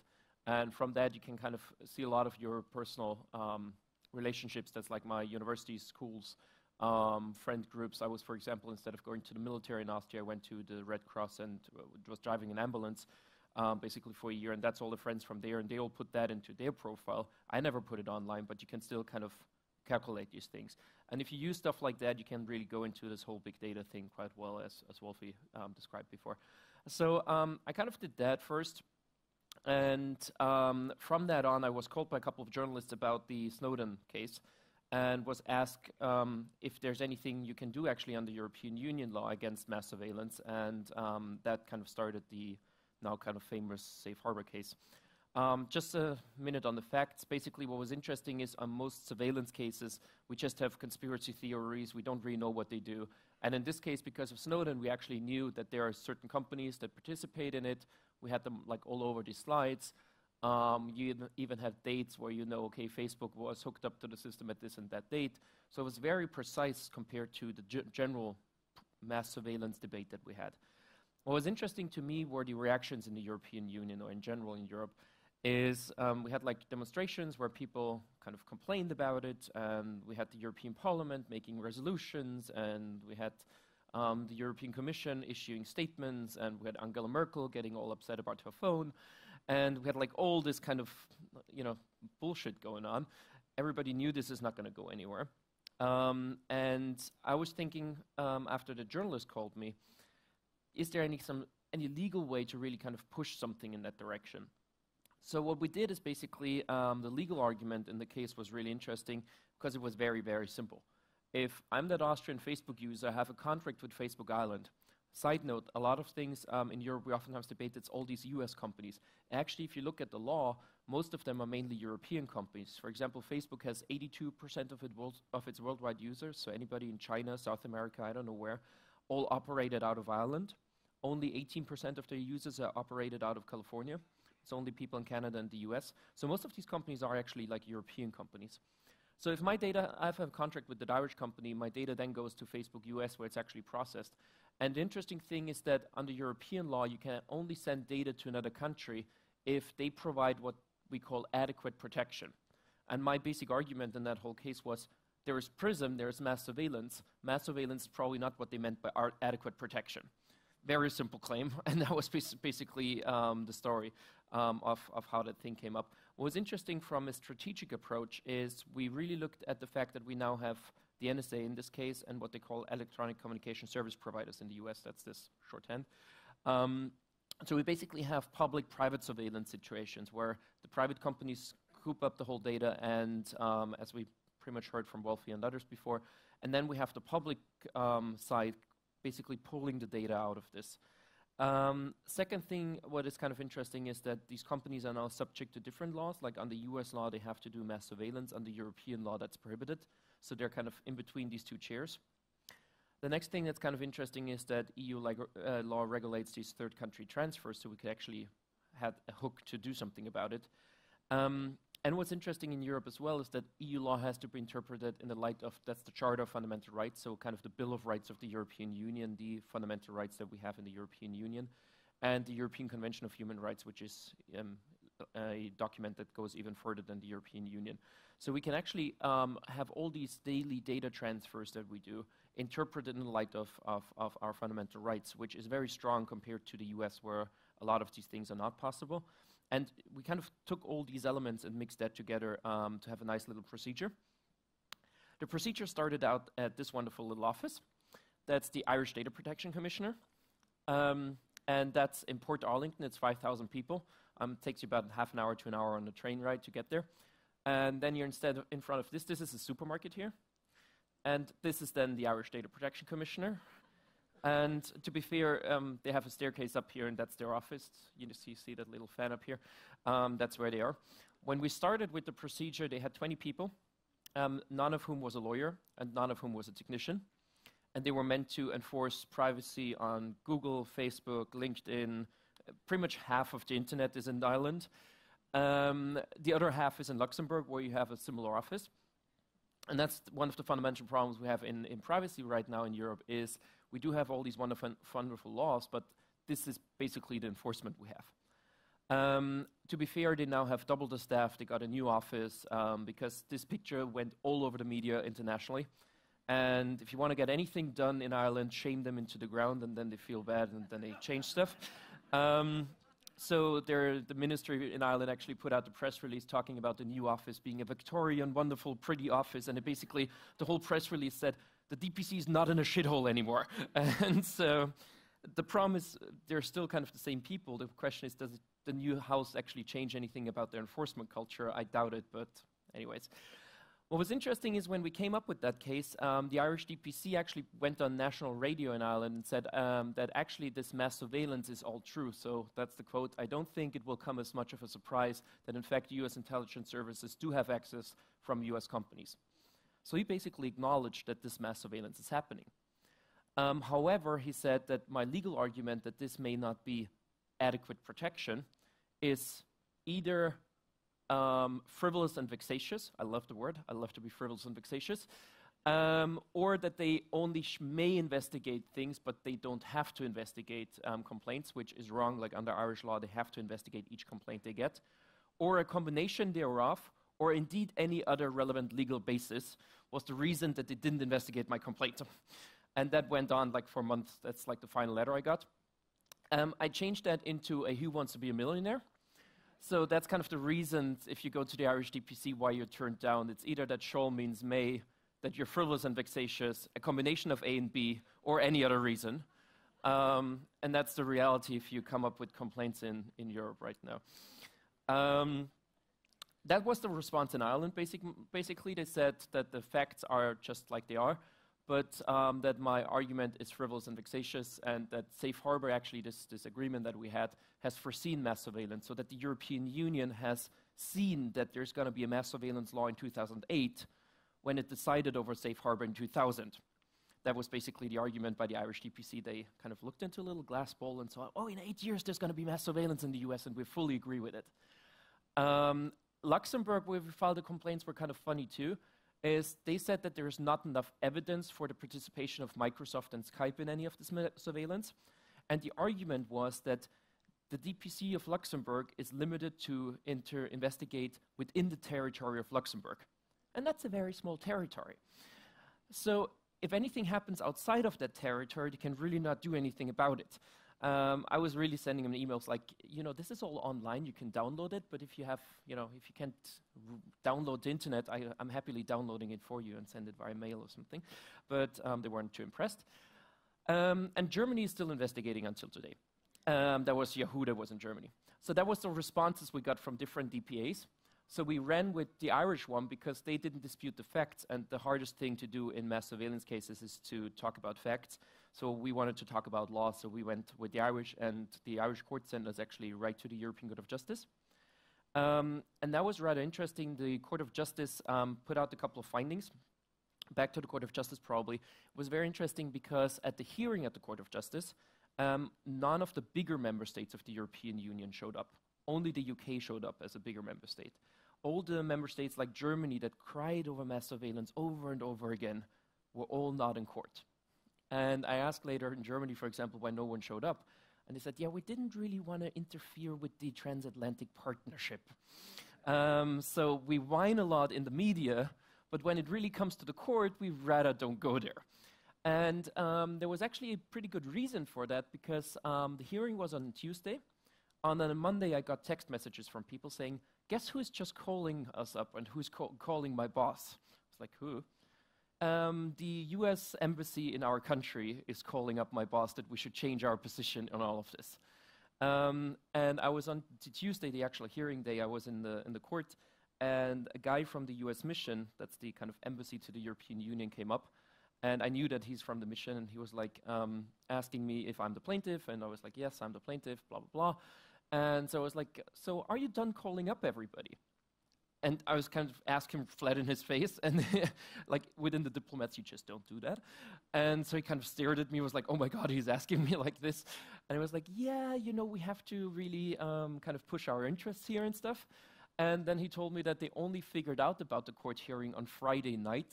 So they only had one business day to intervene anymore, even though that whole case was actually on the webpage of the Court of Justice for, I think, 3 weeks or so. So we were lucky because they didn't have the time to intervene anymore, because on Monday everything was signed off and done already. So that was pretty much the reasons why a lot of these countries then don't do too much, is because the US really puts a lot of pressure on them.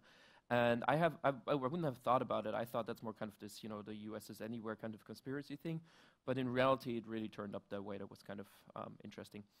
So what did the Court of Justice find is, first of all, that Safe Harbor is invalid, and that was overnight. So this whole trade agreement we had with the US on how mass surveillance is working or how data can be transferred to the US from the European Union was killed overnight.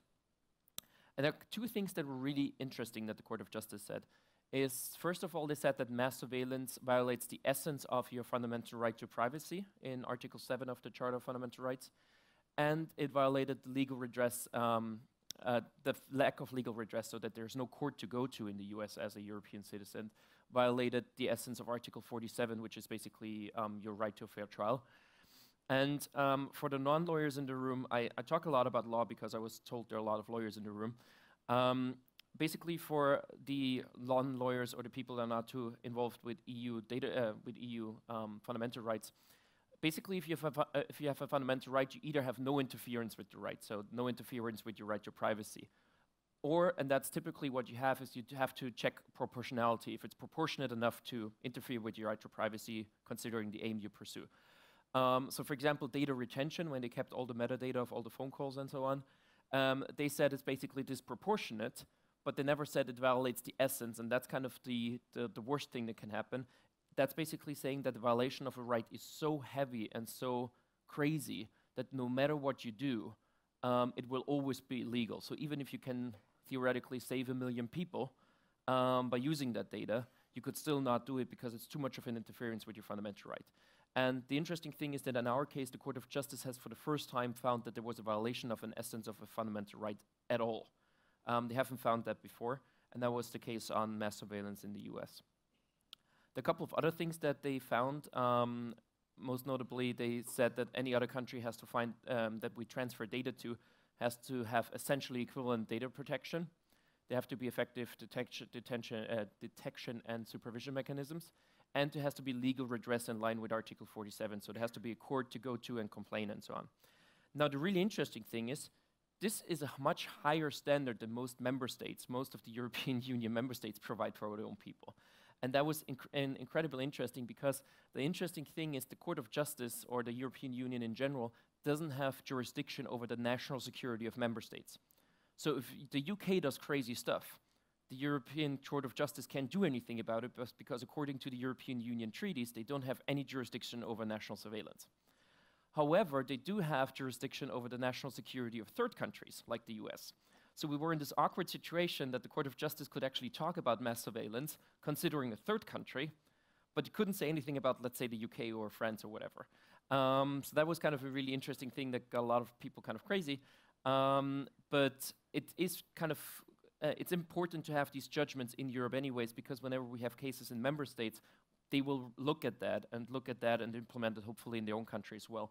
We saw that the first time around there was a court case by the European Court for Human Rights. That's the court in Strasbourg, and applies to any country within Europe, basically. So that's including Russia and Turkey and so on. And they do have jurisdiction over national security. So we already saw a spillover there. There was a case on Hungary where they cited our European case in relation to Hungary in this kind of broader European scope. So what we see with these court judgments, even though this was only concerning the US, is that they spill over into other courts, and that it kind of pushes other courts in member states to go the same way. And that was oftentimes the reason I tried to kind of make this case not a US case or EU versus US case, but more a mass surveillance case in general, which obviously in the media doesn't work too well, because it's much more fun to be anti-American than talk about privacy and mass surveillance. What are the alternatives that we have right now? That's really something that may be more interesting for the people that do practical stuff in the room. Right now, the European Commission came up with what they call Privacy Shield. I'm going to talk about that right after the rest. I just saw that slide actually slipped in. So going back to something else first. What most US companies are now trying to do is to do consent. They say we have consent, so everything's fine. Consent is basically always the option for any US companies. Like basically you have a waiver and all your privacy problems are gone. The problem is that, for example, Facebook is right now using a text saying your data is subject to all applicable laws. And that is how you consent that your data is going to the NSA accordingly. The problem is under European Union law, you have to, consent has to be freely given, informed, unambiguous, and specific. So I don't know if there's anything more ambiguous or uninformed than this line. So if you actually want to use consent, you would have to have a box like this saying, I agree that all my personal data is made available to the NSA, FBI, whatever. And since it has to be freely given, you have to have a yes or no option. So that's not going to work.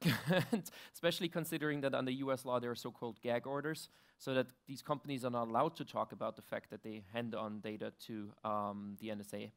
And that is basically the clash between European Union law. Under our law, they have to inform you about the fact that this data is all going to the NSA. under US law, they're not allowed to talk about it, so not going to work.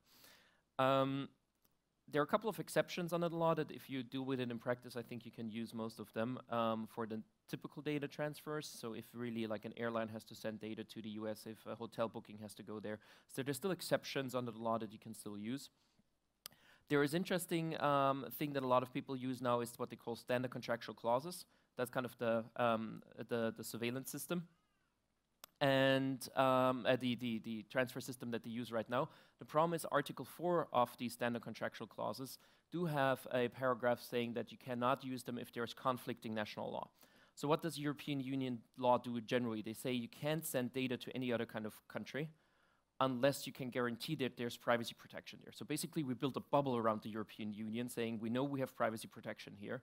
If you want to send any data to another country, then basically you have to either have a country that has the same level of protection as we do, like Switzerland, they basically have the same law, or you basically have a contractual system where you have a contract with a company in another country and have data protection law built onto the contract and then expanded to the other country. That only works if this other country doesn't have laws that conflict with it, and that's exactly the problem we have with the standard contractual clauses. That right now a lot of companies are using the standard contractual clauses, but still you will still have these US surveillance laws that would override these contracts. So there's right now not really any possibility to transfer data to the US that would work in that sense. And I think that's currently the problem. I'm just realizing that I was much faster than I thought. So I'm going to talk a little bit about the Privacy Shield as well. The other thing that was really interesting is after Safe Harbor was killed, the European Union came up with the Privacy Shield. What happened is that the Court of Justice killed Safe Harbor, the old data sharing agreement, and then there was a deadline by the data protection authorities in Europe and said you have half a year to send data to the US still, and then we're basically going to stop data transfers. And they couldn't agree on anything new. And on the 31st of January, there was basically the last deadline day. And someone from the New York Times reported that there's not going to be any new deal with the US because they couldn't agree on anything. Turned out that on the next day, Jourova, the Justice Commissioner of the European Union, came up in the European Parliament and said there is a deal. That was, we didn't know at the time, called Privacy Shield. The deal didn't exist. There was a US NGO that actually made an access request at the US government and asked for the actual copy of the text of Privacy Shield, and they were denied 2 weeks later. And the reason why they were denied was the record you seek does not exist. So they were looking for an agreement that officially existed, and the US government was like, no, the record doesn't exist. So a month later, they actually came up with Privacy Shield, and Privacy Shield is basically Safe Harbor again, exact same text, exact same thing, just with a new name. And what we see right now is that Safe Harbor was killed by the Court of Justice. There was a lot of pressure by the US government that has to be some new kind of deal. And they took exactly the same old text, added 2 or 3 things to it, and called it Privacy Shield and issued it again. So right now we see like a ping pong between the Court of Justice and the European Commission. They kind of overturn Safe Harbor. Commission comes up with the same text, issues it again. It's now called Privacy Shield, going to be overturned again, and we see kind of this ping pong going on. The interesting thing about that was that there was so much pressure from the industry to come up with any deal that they basically rather had a deal like this that is going to be killed than come up with any kind of reasonable privacy protection. And that is actually something where I thought that the European Commission would have had the power to really push it and use that judgment to go further and take the whole data transfer between the European Union and the US as an asset and basically say, if you want to be on our market and if you want to be the cloud provider, the internet provider of the whole world, you got to give us reasonable and good protection at the same time. And that is something that apparently they didn't do and just came up with Privacy Shield and allowed the US to do whatever they wanted to do. So that was something I was highly disappointed. I was hoping mainly for the judgment that we'll have a lot of economic pressure on the US to give us reasonable privacy protection in Europe by really more or less blocking their market access and say, if you want to provide services to us, then give us decent privacy. Otherwise, you will have a hard time for your companies to be on our market. That would have been a way to push forward probably. I guess we're not going to see that now. We'll see that probably in 2 or 3 years when there is the new, when Privacy Shield is going to be killed by the Court of Justice, because that's obviously what's going to happen. And after that, we'll probably get to that point where we can get something. Thank you. Okay, thank you. We have more time to ask questions Yeah, now. no, sit down.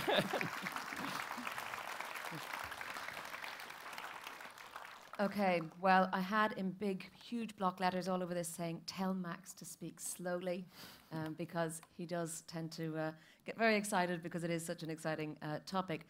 Now, you mentioned it. You said, people got sort of crazy about this idea that EU member states also carry out surveillance. And I'm wondering, do you see a hypocrisy there? In a way, yes. You really have to kind of split it up. In our case, for example, it's Austria in my case, and Ireland. Both of these countries don't really have any kind of mass surveillance. So what happened right now is that the US argues that you kind of pick the worst country in the European Union, let's say the UK, and then the US is basically saying, oh, we're just as good as the UK or just as bad, so we are not like worse than anybody else in the European Union, so everything's fine. It's basically that argument. If someone else goes over the don't cross thing, there's not a red light actually for pedestrian crosswalks in English anyways.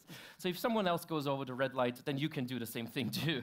And I think there is obviously the issue that we do have mass surveillance in Europe. That's the reason I tried to kind of push that case to be a mass surveillance case also for European countries.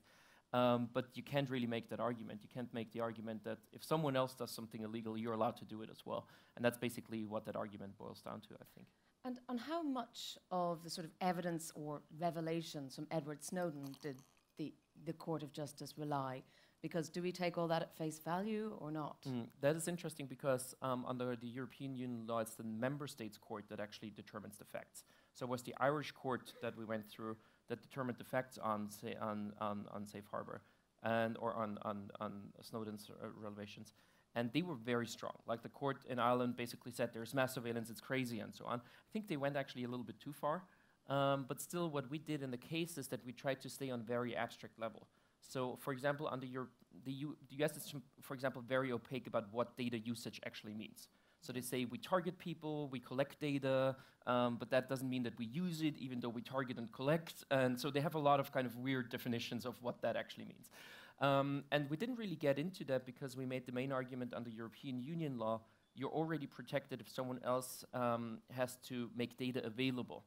So we relied on that heavily and said Facebook obviously has to make my data available to the NSA, which already allows me to make my Article 8 rights. I don't really care and I don't have to prove if the NSA is actually looking into my data and doing anything with it. It's good enough that they only have to make the data available. And that is basically what we relied on. So a lot of these factual debates are interesting, I think, to understand, and it's hard to understand. But from a legal perspective, if you pursue the case in the right way, you don't really need it. And I think that helped a lot for our case to kind of really get it to a very abstract level.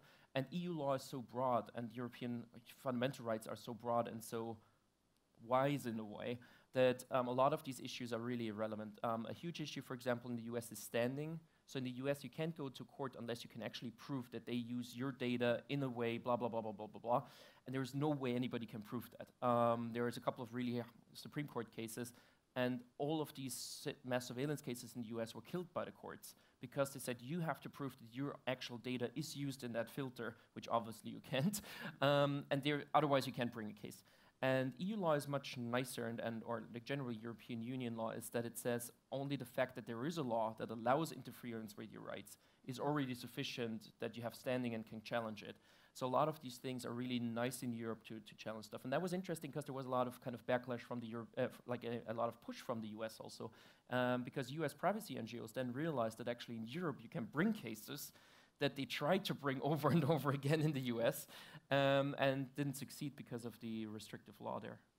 Well, I mean, you mentioned Privacy Shield, and I'm quite glad you did because, it's a shield, supposedly, but, it's a paper shield in a way, partly because of this wording issue of that the US is kind of trying to fudge a difference between what is bulk surveillance and what is mass surveillance, and we don't do mass surveillance, we do bulk surveillance. I mean, is it important to, just lay people to get too stuck up and bogged down in these terms? That's exactly what we tried to avoid in a way. Like we really kind of looked at the net law. That's interesting. Again, that's kind of if you really have to look into European fundamental rights to understand it. But for example, our law basically says, or our fundamental rights say, if there is a law that allows something, we assume that it's done. We assume that anything the police can possibly do, it will do, unless there is a restriction in the law. The US goes the other way around and say, oh, actually, under our law, we can do anything, but trust us, we don't. And that is exactly what European governments have tried over and over to argue, and they were always rejected by our court, so there's standing case law that we can expect the worst, basically, of them. And that helps in these mass surveillance cases, because otherwise you're never going to have a case. And that is a fundamental misunderstanding, if you read the documents between the US and the European Commission, is that they both talk to each other, but both of them talked about totally different worldviews of things. So they talk about the same word oftentimes, but actually mean something totally differently. And that is really interesting, because I think in this whole privacy debate, as I said at the beginning, it's highly cultural. So we oftentimes talk about privacy, but if you go a little bit below the surface, you realize how we talk about totally different things oftentimes. And I think that happened with Privacy Shield a lot too, that the US got frustrated because they're like, oh, we have the same concept, we do the same thing. And then if you look into the details, you're like, no, you're not doing the same thing. This is a different world there. I mean, Privacy Harbor and, Safe Harbor and Privacy Harbor. That'll be what it's called next, when this is struck down. We're just going to do a generator for different names for new treaties. I mean, in effect, both the mechanisms are just workarounds because the US doesn't meet the general adequacy standard in the EU. Now you're going after the clauses. How's that case? Actually, the Irish DPC goes after the clauses. Okay. So the funniest thing happened... Because you're a pain in their ass, right? The funniest thing happened in this case, actually. The Court of Justice decided that Privacy Shield, Safe Harbor is dead, and it went back to the Irish courts, and the Irish courts told the Irish DPC to finally do their job. So they did their job for 7 months, didn't tell me anything about it, and 7 months later, I got what they call a draft decision. So it's not an actual legal decision, it's a draft decision, so therefore you can't appeal it in courts. and based on that draft decision, they now sue me and Facebook, so it's DPC versus Facebook and Schrems. I'm the defendant. Ironic. Over the invalidation of the standard contractual clauses, arguing that I would have said that the standard contractual clauses, which is now what Facebook relies on, that's this other kind of transfer mechanism that is available to them, arguing that I would have said that they are illegal, which I never did. And now we're in the courts in Ireland again. It's going to take a couple of years. And they fully sidetracked the whole procedure again. And didn't do anything about the transfers of Facebook. The fun thing about it, in a way, is actually that if I lose a case like this, I'm the defendant, so I didn't pick that fight. I could end up paying a couple of million euros of the DPC's costs and Facebook's costs, because in Ireland, legal costs and court costs are insane. To give you a perspective, like we had one hearing at the Court of Justice and 1 day hearing in Ireland for the Safe Harbor case, and my lawyers get about around €500,000 for that. If you can now add that we're going to have 3 weeks of a hearing in Ireland in this case, you can kind of calculate how expensive it is. And that's one of the problems we have in Ireland, is that the legal costs and the court costs are so tremendously high that you can't sue another person. And you can't go after the DPC if it doesn't do its job. You simply can't afford it, you go bankrupt over it. And that is something that there's no legal aid in Ireland, there's no restriction on costs. So you simply have the chance to go bankrupt over a case like this. We actually just agreed on Friday that my costs, that they're not going to pursue me for costs. But that was something that was very unclear if that's going to be possible or not. And I still have to pay all my own lawyers now, so I don't really know how I'm going to do that. I'm going to figure that out some way. But that's really the problem, that a lot of these members, like especially Ireland, has extremely restrictive and prohibitive court costs. So that if you fight with Facebook in Ireland, for example, you simply just going to go bankrupt. Well, I mean, that's part of what I wanted to ask you. I mean, if we don't have redress in practice, I mean, does it really matter whether we've got it on paper? Because obviously not everyone is you, otherwise we'd all be sitting up here on stage talking about this attempt just to defend what is our right. So do you think it's worth having it on paper? What, having it on paper is the first step. I mean, in the US you don't even have it on paper. We do have these fundamental rights on paper. I think the enforcement is really going to be the next challenge. And there's the data protection reform, GDPR, that is going to come in force in 1.5 years. And the big change, I think, is that the maximum penalty right now is going to go up to 4% of your worldwide turnover or 20 million euros, whatever is higher. To give you perspective, right now in Austria, the maximum is 25,000 euros. So right now, the lawyers in Austria tell me that if a company calls them up, they basically end up saying, we don't need your services, when they realize it's going to be more expensive to pay a lawyer to be compliant with the law than just breaking the law and pay the fine. And that is the current problem we have in Europe, that this enforcement doesn't work. I do think that GDPR has a lot of possibilities for enforcement. There is the serious penalties. The next thing that is interesting is you will have a right to damages, and also emotional damages, so you just get money for the fact that someone violates your privacy. You have a way to do a class action out of it, so you can have 20 or 30,000 people suing a company because they are emotionally distressed. Then there are options that NGOs and also consumer rights organizations go after you. So then now with the GDPR, really a lot of options to enforce stuff that we didn't have before. To give you an idea, for example, we also did a class action in Austria against Facebook. In Austria, you can already do a class action by other people having their right sign you over. So basically, if this whole room feels... But that isn't the case throughout Europe. No, but we used Austria and kind of tried to expand it throughout the European Union. So basically, if, let's say, this whole room feels violated by Facebook, you all can sign over your rights to me. And if you're Facebook, I can sue you. We still have a two-party procedure, but I can basically represent the whole room. That's something that's possible in Austria. And we did that. And actually, we had an app. So we had a Join the Class Action Facebook app. And it was actually for phones, and you had to log in with your Facebook account. So we do make really good use of technology, and very innovative too. And that actually, we did that, and I thought it's going to be a couple thousand people after a year or so. And it was 25,000 people after 6 days. So we had to shut down the whole thing because there are so many people signing up to it. And there was only every third person that really went through the process. So 2 and 3 people gave up in the middle of the process. And you had to take a picture of photo ID. You had to fill out all these forms. It took them 15 minutes on average. And we still had 25,000 people joining in no time. So if you take this experience together with the data protection reform that gives you way more enforcement possibilities, I actually do think that we can enforce the laws that we only have on paper right now in practice as well. And I think that's really going to be interesting and going to change a lot of the privacy landscape in a way. Well, I wanted to ask you a little bit about industry. And you may have forgotten, but I remember a couple of years ago you said to me, well, maybe in a way I shouldn't have taken the case against Facebook. Maybe that was the wrong company. Maybe it should have been in someone else because Facebook is sort of so in your face. Do you still feel that? I think Facebook wasn't good from a PR perspective. Because with Facebook, there's typically this argument coming up of, oh, you use it, it's voluntary, you don't really have to use it, and so on. Which is one of the kind of most absurd arguments I think we have in privacy, where you have this responsibility shifting to the user, like the user's fault, he doesn't have any clue about it, but it's his fault that he doesn't have any clue about it. And I think from that perspective, from a PR perspective, Facebook was probably not the best target. However, Facebook is a wonderful target because they're so stupid. They make so many mistakes that you can actually have really nice case lists. So for example, when I asked them once why I got these 1,200 pages, and because typically when you make an access request, you get like 5 pieces of information, and then they tell you everything else we have never heard about, never seen, and proof that we have it. And typically you can prove it. Facebook sent me all this data with all the deleted information as well. It was 1/4 of it was deleted stuff. And I later asked them why they were so stupid to send me all that data, and the answer was we had internal communications problems. So someone was just so stupid to kind of burn it all in a CD and send it off to Austria, and I was like, woo, Christmas is here.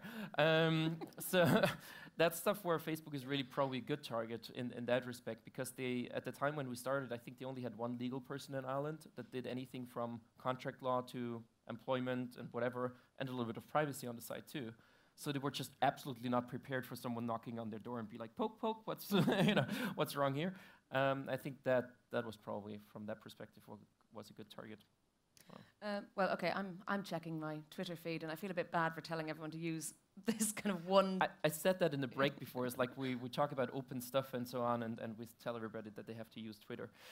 Well, it's, I can't see anyone out there, so it's a better way. So I have a question here saying...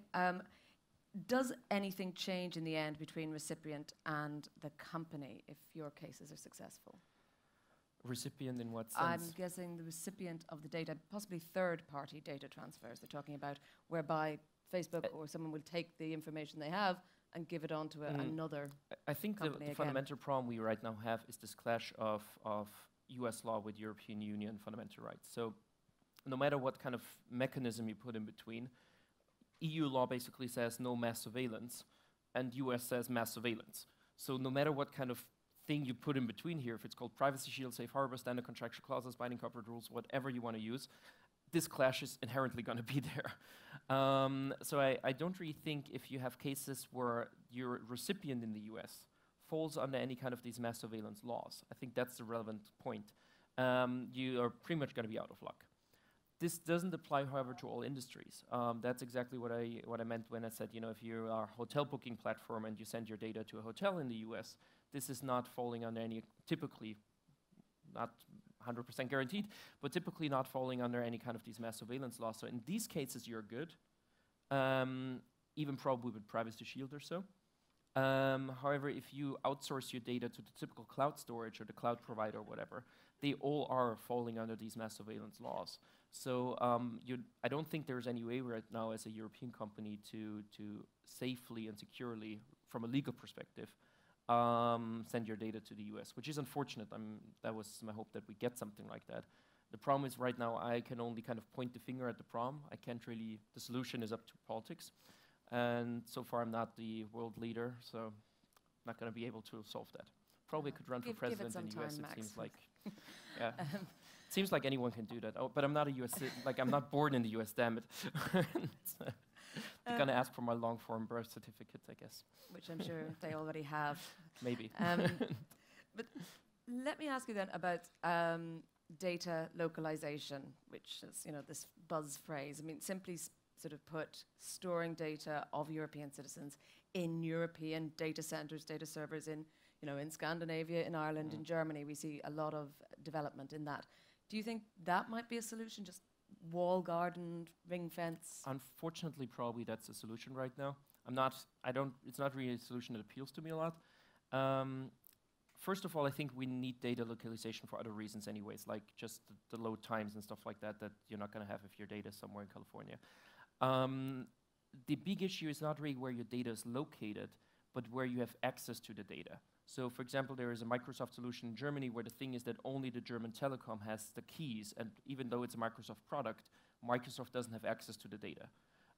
You can have the data wonderfully located in a Amazon cloud or something, let's say in Germany, if there is one, I don't know. But if there's still access from the US, you don't really get out of the reach of the jurisdiction. So you basically have to find a technical solution, which may be encryption, which may be data localization, whatever, that a US company that is relevant here doesn't have access to the data physically.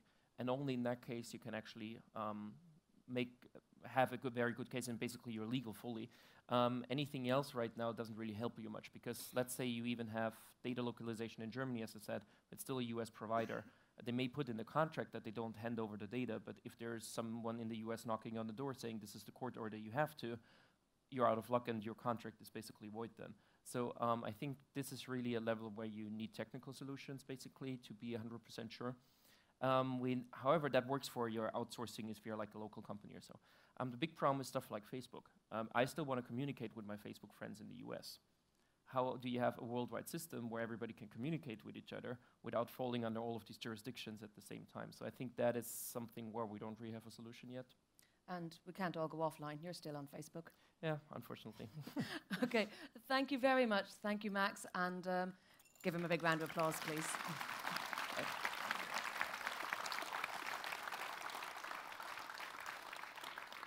Okay, now before our final panel discussion where we will talk to politicians, enforcers and industry and lawyers again, we have a short video designed just to make everyone feel really uncomfortable.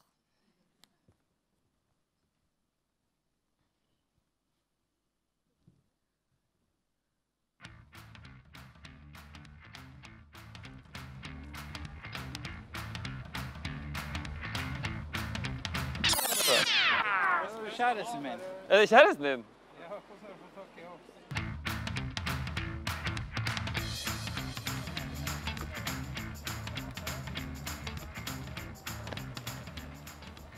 Unnskyld, er dere interessert i å kjøpe et bilde? Private pictures? Funnet på... Etter min smak var de litt for privat. Jeg lurer på om jeg har solgt et bilde av deg til en fyr.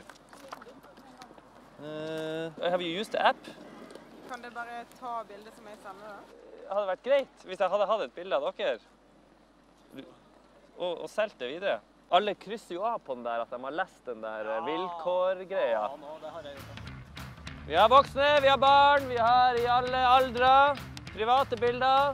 But did you know that you give away the rights to your pictures? No. But you clicked like the terms and conditions. That's right. Yeah. Did you read it? I don't think anybody reads that. No. Nei, ja, det går mye av det. Det er I sommer når de har vært og badet I, ja. Så har de tatt en sånn selfie. Hvis jeg plutselig skulle sett ungen min da for eksempel på et bilde her, det jo faktisk ikke greit. Jeg synes jo det helt urimelige vilkår hvis de har den muligheten til at de bare kan selge bilder som folk tar og legger ut.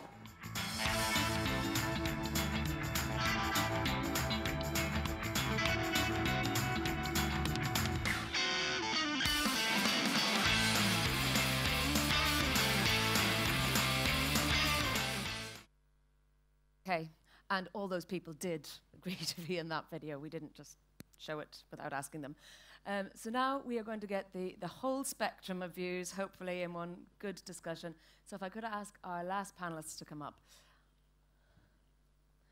And we're going to have the political perspective, the enforcement perspective, the industry perspective, and the legal perspective. That's an awful lot of perspectives in one conversation. So if you'd like to, this one here. So to kick us off, I'm going to sit at this table just for a moment.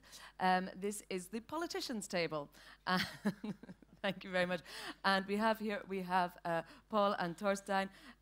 Paul Chaffee is State Secretary in the Ministry of Modernization, and also then Torstein Solberg, member of Norwegian Parliament.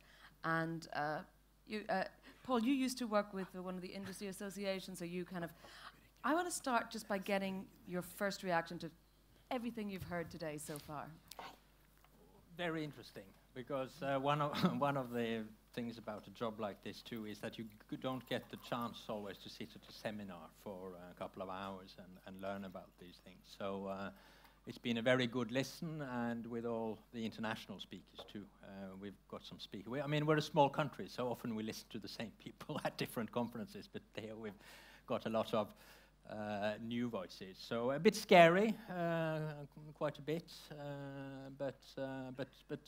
but quite balanced too. And I think the speakers were nuanced and even pointed to some ways forward, which is important for us politicians when we are supposed to, at least in some areas, do something about these things. Okay, well, we talk an awful lot, if you can hear me, about the idea that technology runs so much faster than legislation. Is that an inherent problem? How do you keep on top of technology without sort of predicting problems that don't already exist yet? Well, I think that's one of the biggest challenges for us, even the ability to govern, the ability to set standards. Today we talked about transparency, the consumer's right, but as well it's about tax, like the full spectrum of what we want as a government to be able to do. And I think too much we regulate afterwards. You know, there is new technologies, new innovations, and then we regulate. I think we have to turn that more around to be able to actually fit regulations alongside new technologies. And sorry, Paul, you want to say? Yeah, I agree. But on the other hand, one has to remember that we don't want to solve problems that don't exist. Because politicians too only have so much time, and some of these areas we don't always see what problems are going to come. So there's always this dilemma where you of course you want to address the problems when they are there and have the legislation in place. I think one thing that we have to remember too is that legislation doesn't in every area need to change because we're turning digital. In some places we have principles there in place when it comes to privacy, for example, so that it isn't necessarily a discussion about doing everything again, but it's about applying the principles we already have that in many, many areas are very good principles in a new context. And what about the issue of self-regulation? I mean, politicians, we think you all like to make laws. I mean, do you see the role for industry, or can industry not be trusted? I think it can be trusted, but not. I mean, we're quite fond of self-regulation in some areas. I mean, in the sort of rubbish sector, garbage sector, there's been a long political debate on should we have taxes and quotas, or should we give the industry a chance to solve the problems by themselves?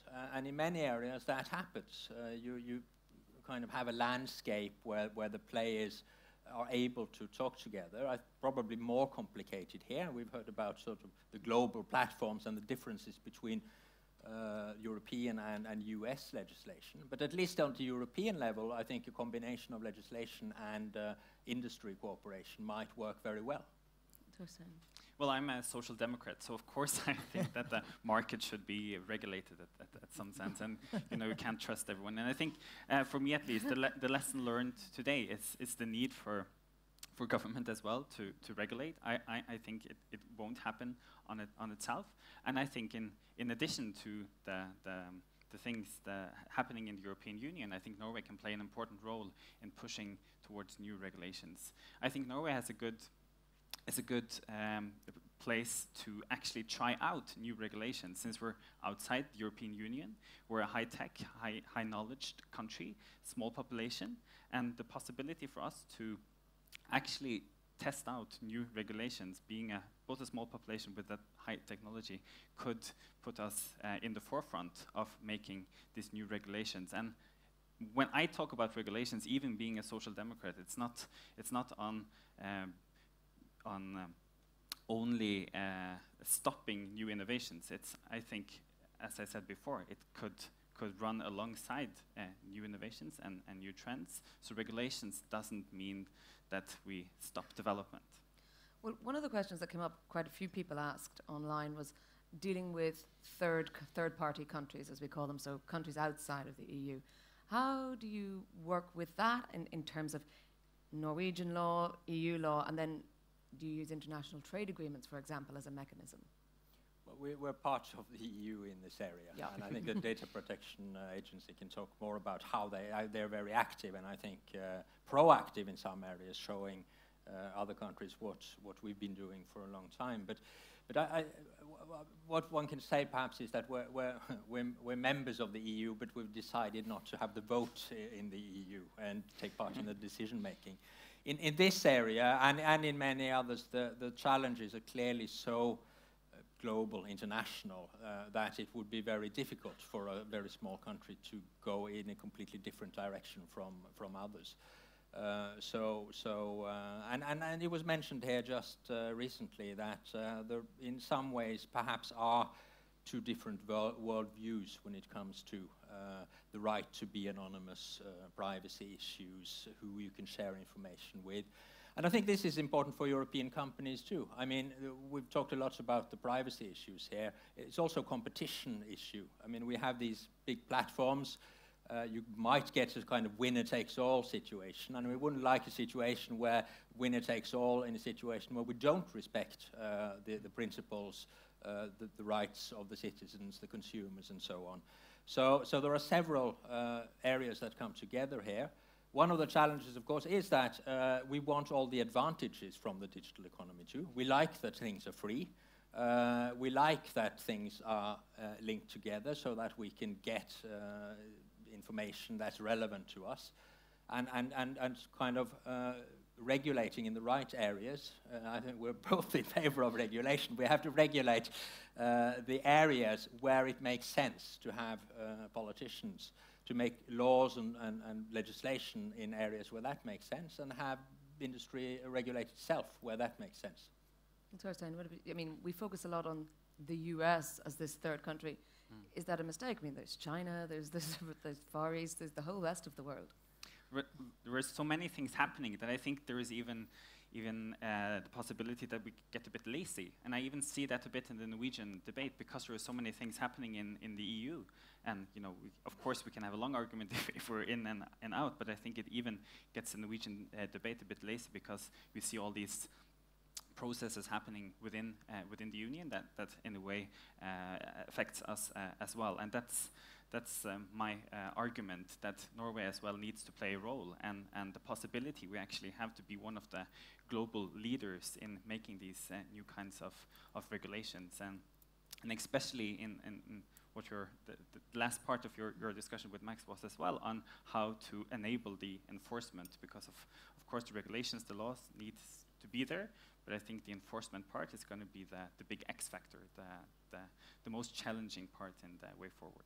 Okay, well that's a beautiful link, because I am going to turn now to the other side of the stage and the enforcement representatives here. We have Bjorn Erik Thon from the Norwegian Data Protection Authority and also former Consumer Ombudsman, and then on the far side, Bente Overly, who is Acting Consumer Ombudsman. Now, you're sort of in the front line, really, of how we deal with this. I mean, how do you manage some of these conflicts that you see coming up between dealing with the data here and data abroad? Well, we are trying to work in different angles. There is an international perspective in this, of course, and it will be very interesting to follow now the work that are going on within the Working Party 29. But there are some facts that we have to be very clear on. We are not a member of the European Union. And we are an observer in the Working Party 29, which of course limit our possibilities to actually be very active. But still we are trying, for instance, as Katarina just mentioned, to write reports, to be active in the discussions, to have seminars, as we did in January. So we are really trying to be active as much as we can. And we see also some new tools now coming up in the new data protection regulation, which I think will be very, very, very vital to us. And I would just, if I could just briefly, Sure. walk us through the different, different new tools that we will have. First of all, and that is what Ingvild talked about earlier today, much more responsibility to the different businesses, which also, of course, give us the possibility to have dialogue with them. And we are now in a very good dialogue, I think, with Schibsted, trying to find solutions which can be good for consumers and good for data protection, and likewise good for businesses. Because you said, you have to find and to strike the right balance between business side and the consumer and the data protection side. And that's a conflict that we are facing almost every day in our work. We have to find the right balance between business side and the consumer and the data protection side. And exactly the tools in the new General Data Protection Regulation gives us that opportunity. You mentioned the way of working together, I mean, to use standard contract terms. You mentioned the way of doing agreements with the business side, which is one tool which is stretched very much in the new GDPR. So we should do enforcement work, of course, but also to handle deals and to negotiate with the business side is a very, very important tool that I'm really looking forward to explore much further with the business. And it also gives the consumers new rights. We mentioned earlier today the right to be forgotten. But one thing that I'm very optimistic about is the data portability. And when the new GDPR enters into force in May 2018, the consumers will have the right to bring their data from one company to another. For instance, as you remember, when number portability was introduced when it comes to mobile phoning, that changed the whole market. But back in the 1990-something, if you wanted to shift the operator from Telenor to Netcom in Norway, you had to have a new number. But then they introduced data portability, which allowed you to keep the same number, and that really increased the competition dramatically. Then consumers started to change operator. And I'm very interested to see how this data portability will work in the data protection sector and in the consumer sector. But because it will allow me, for instance, if I have a training app or I have some Google Glasses or a Gmail service or a mail service, I will be entitled to bring my data from one operator to another operator, which I think is very positive. So there are a lot of new tools in the new regulation that I'm really looking forward to start enforcing. Okay. Bente, let me ask you, I mean, as a consumer ombudsman, you get many different sorts of complaints. What sort of a proportion do data protection or privacy issues make up? Well, we are very happy that the consumer issue is on the agenda now, because all this talk about the privacy, when you talk about collection and use the personal data, and of course we understand why they talk about that, but we are an authority that supervises the Marketing Control Act, and I haven't heard that anyone mentioned the Marketing Control Act yet. And actually, we have this wonderful law today that actually can do a lot of the troubles the consumer has today. Because the consumer has to be informed, as a lot of people have talked about today, and they have to have information before they're entering into the contract, and also the contract terms has to be balanced and clear. And as a lot of people showed today, it's not a clear contract terms when it's really hard to understand what the personal data is used for. So we can do that today already. But I heard Max said that it was a wonderful law out there, but a few people to supervise, and that's also the problem in Norway. We just started with this work, and we actually have a case now, the Tinder case that Finn mentioned earlier here, and we started negotiated with Tinder, and we're actually going to have another meeting on Friday. And I'm very optimistic, because we are, with the Marketing Control Act, are clearly getting changes in the way that they inform the consumer how the personal data collects and uses. And that's one of the good things, and I'm looking forward that the Data Protection Authority also can help us with that matter.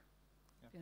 Well, the cooperation between data protection authorities, consumer authorities, and competition authorities is key, I believe, in the future. And we heard Katarina mention this briefly in her presentation, that the EDPS, which is sort of the European Data Protection Authority, now set up a clearinghouse in order to, to facilitate the cooperation between these two authorities. And I think this is really key, because if you look at the problems we are facing today, lack of choice, lack of options, lock-in solutions, impossible to understand what's happening, not balanced at all in the market, it has to be tacked, to call it that, from different angles. And again, if you look at the data portability, as you understand, I'm very enthusiastic about this. For instance, for consumer protection, data portability, what is that all about? It's about ownership of data, which is a consumer issue, right? And data portability is also about competition, because it means that I can use, as a consumer, my right to switch to an operator with the better conditions. Which is obvious good for competition. So I think this is really something that we have to work very hard on to get this cooperation going on the national level, but of course also on the European level. Well, you've referred a couple of times to number portability, which is slightly different to traditional data portability, and the question of porting data and whether that data is retained with the original provider or not, or whether you have an expectation of deletion. I mean, how do you inform, if you like, consumers about these sorts of questions, Bente? I mean, we just started the work, and I think the main issue here is that the traders want to listen and learn how to give this information in the proper way, and also not breaching the Marketing Control Act.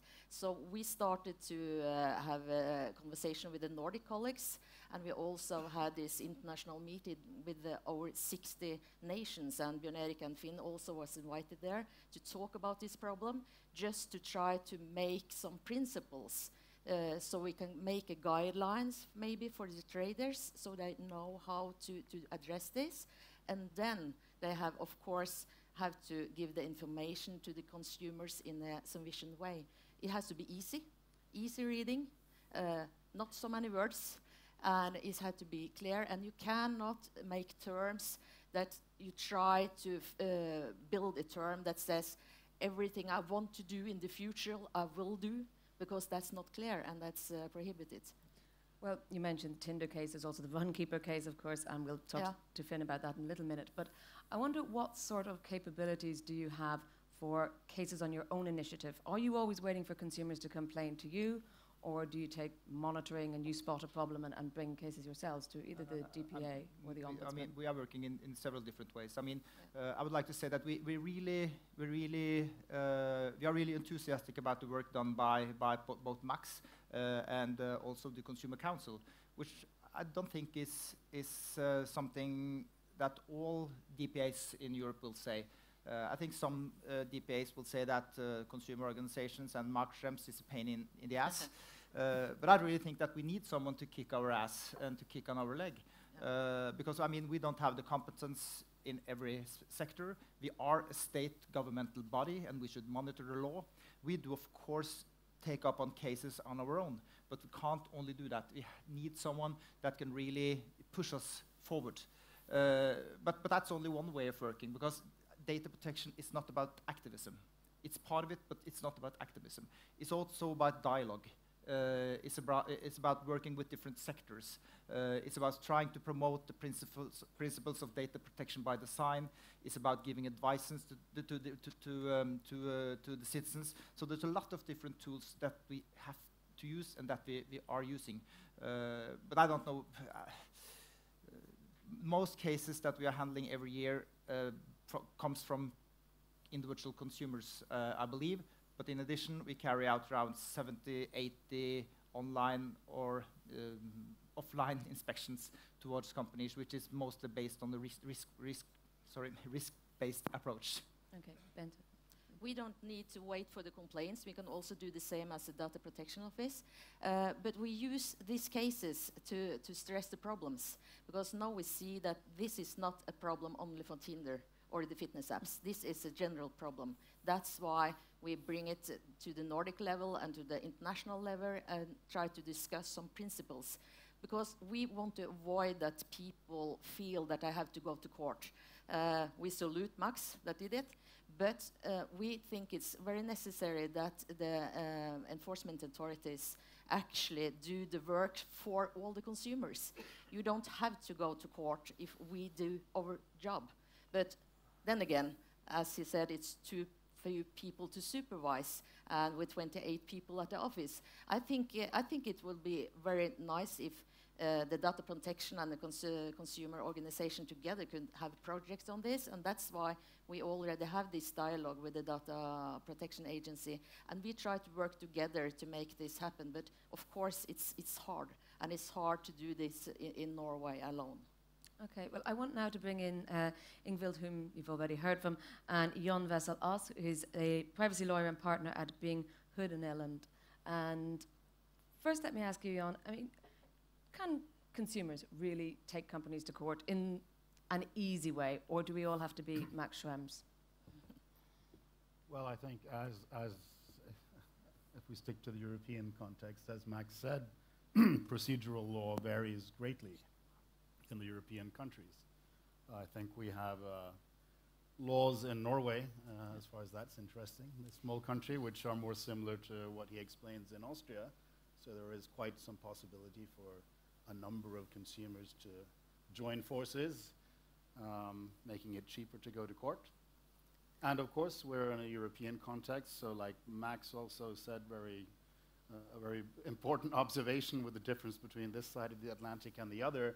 You don't have to prove that your privacy or your data have been used in a wrong way. It's enough that someone has too much data on you, or that someone has the possibility of accessing it, which they shouldn't have. So, yeah. So, but of course I agree. Having these ombudsmen they're supposed to be there to make it less necessary for the ordinary citizen to go to courts, of course. But I don't see that never being necessary in the future, unless they have completely different budgets. And how do you think Norway compares to, say, other EU countries? We heard about Austria, but where is it in the spectrum of really easy to really impossible? I haven't done any comparative studies on that. I'm a simple practitioner of law, but no, I mean the cost of living is high here, but it's cheaper to go to courts here than it is in a lot of the bigger European jurisdictions still. So I don't think we're not that bad off in that sense. Okay. I would like to add in relation to that, of course, one question is what you are able to do from a strictly legal perspective. I think that the really huge and important trend that we see today, that goes for Schibsted, but a lot of other companies as well, is that in the end it ends up as a question about trust, I think. So I think that what we see today is a lot of focus on data ethics, a lot of focus on how we use data. Is it really in our users' best interest? And I think that as soon as you start looking at those questions, the whole picture will be much more nuanced, because then it's not black or white. It can make a lot of sense for a user that his data is used to make sure that the article he reads is in line with what he prefers to read about, while he do not want that same data to be used for targeted ads. So I think that really, and in that relation, I think that for companies to really have a dialogue and get feedback from users is extremely important. And also in that respect, I would say that for us in Schibsted, it has really been very, very positive to be able to have a dialogue with Datatilsynet here in Norway to really discuss how we can find solutions that are really in our users' best interests. Okay. No, I wanted to add to what I said, that I think, at least from what I hear Ingvild says, I agree with her and to that approach when it comes to the relationship between consumers and the corporate actors. I think the new European legislation is empowering consumers there, both with the portability of the data, but not least with the transparency. Because I think the most important thing is, as long as it actually is transparent and you have power to move your data, that's going to empower the consumer. But of course, in the end, this is all we're saying. Your data are the new exchange. It's not money anymore. Of course, in a free market, the less data you give the company, the less services they want to give you back in the end. But today, people don't actually know what they're paying, and that's the big problem. And even if they know, they don't really have the power to do anything about it. Well, you also, on the trailer there, this data is the new oil. Actually, there's another line that goes after it, except it's not, because oil wells don't have human rights. And there's quite a few tweets, I guess, Bill, kind of directed at you, saying that tracking is for businesses, not for us. What about creating free and anonymous access to information? Why can't we have anonymous services without being tracked, and why can't those services be just as good? Yeah, I think that are obviously very important questions, and I think that for us as a company, going forward, we will be very interested to really listening to our users, what they need and why, and try to provide that. And I think that is really, I used to be a lawyer myself, and I think that one of the eye-opening experience I had when I joined Schibsted is that I would say that the legal aspects of privacy in practice is, of course, it's there in the bottom and it's the basics, but when it's come to ensuring privacy in practice, it's really about product development and how you make sure that your tech stack takes privacy into the design, actually. So I think that in the same manner as we develop products and services and really make sure to deliver what our users want on other areas, this is the trend we see going forward as well, that we really will try to find out and deliver what our users need when it comes also to privacy. I mean, there is a big question here. You mentioned we talk a lot about ethics and we talked a lot about trust. I mean, do you see an inherent tension, like a difference between what we expect as consumers, I'm putting myself as the consumer today, for trust and what is actually trustworthy? And perhaps what a lot of companies sell us is trustworthy isn't or is or isn't, but we have no way of really assessing that when terms and conditions are, as we saw, you know, that long. Yeah, yeah, I totally agree. And I think that there is no doubt that we have to move away from that 10-page long privacy policies and really make sure that we put the users in the driving seat. And I think that going forward, we will not have these generic privacy policies that apply to all. Rather, we will see that each individual user will be able to tailor-make his own privacy policy as to how he wants his data to be used. And so with the sort of granular level of what we get access to, Yeah, rather than just this yeah, take it or yeah, leave it. Yeah. Björn Erik, I see you nodding, and no, Finn as well. I think this is very interesting, and one thing is what is written in terms and condition, but a lot of the things that we see displayed, and a lot of the decisions that are made today, and we saw some examples, you know, credit score, advertisements, medical treatment, whatever, it's based on algorithms. And who creates these algorithms? And upon what data are these algorithms actually created? It's absolutely not possible to understand. And in addition, it's business secrets. So we really have to dig much deeper into how to, for instance, do audits on algorithms. We are now in the you know in the end of our annual plan for next year. So we will probably on Friday decide who will be our top priorities for next year. And I believe that one of the top priorities will be to find a method of doing audits towards algorithms, because we really have to understand how these decisions are made. And one thing is advertising, which we have studied very thoroughly, as Katarina mentioned in her presentation earlier today. But now we see this personalization based on algorithms come in sector after sector after sector. And at the end of the day, it will be, as I just mentioned, medical judgment or medical decisions taken on behalf of an algorithm, which is really scary, and we have to find out much more about this. Okay, I have a question. It's very specific, but from Alex saying, what will the new one-stop shop under the GDPR, will that help consumers? This is the idea that if you're a consumer and you have a complaint, you don't go to the DPA in Ireland, you go to the one in Norway, and that the company also gets to communicate with its local data protection authority, and the in-between work will be done by this one-stop shop. Do you think that makes life easier for consumers? And will it make life easier in practice? Well, the idea behind, was it to me? Yes. Yeah, yeah. Oh, Anyone who I wants hope it to was for someone else. No. Well, the idea is that it should be make life easier. Of course, that you have to deal with only one data protection authority, which is some of the same system as they have in the consumer world today. At least when I was a consumer ombudsman, it was a system like that, which is a good system if it's working, right? If it's working, and that's the key issue, because we know that. The DPAs, they have different resources. In Norway, we have now 50 employees, which is based on the population in Norway. It's quite good.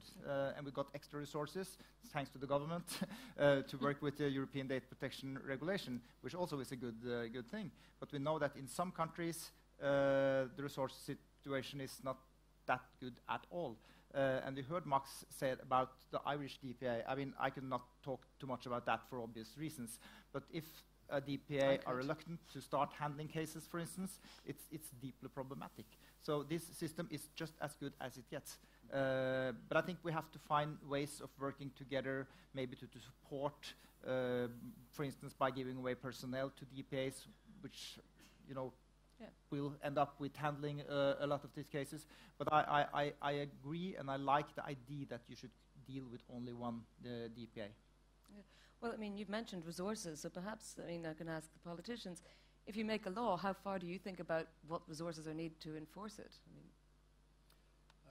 Well, we're supposed to do that because you aren't supposed to decide laws that you don't have the resources to follow up. But of course, this is part of the political debate, and sometimes politicians talks about sort of the signal effect is important. But yes, the best thing is to be able to enforce it. But I'd like to say both these agencies that at the moment seem to be cooperating very well on these issues are not only there to sort of catch the bad guys and react when something wrong happens. They are more proactive. They're educating the population in some areas, making surveys to find out what is public opinion, and even helping both government agencies and companies when they ask questions about how should we. Things are changing. How far can we go? What are the regulations and so on? And I think that's the way to do it. And I think that's one of the things we have to follow at the European level. Are we able to have this kind of proactive way of working in that kind of setting too? Because we like having that system where we can not only react long afterwards, but the agencies can also be a kind of advisors to the other parts of society that are trying to find out how to implement the new ways of doing things. Yeah. Of course, I'm from opposition, so of course we always have more money than, For everything. than the current government. No, but I really agree even on the debate, because I think, back to my previous point as well, that in a way, in Norway, we have to pick our fights. You know, we can't do everything, and then working together with others. And I think from the conversation that has been, like, if Norway could do a leading globally role on portability, on transparency, and what we just talked about now with standards, I think, you know, we could be able to actually impose some changes.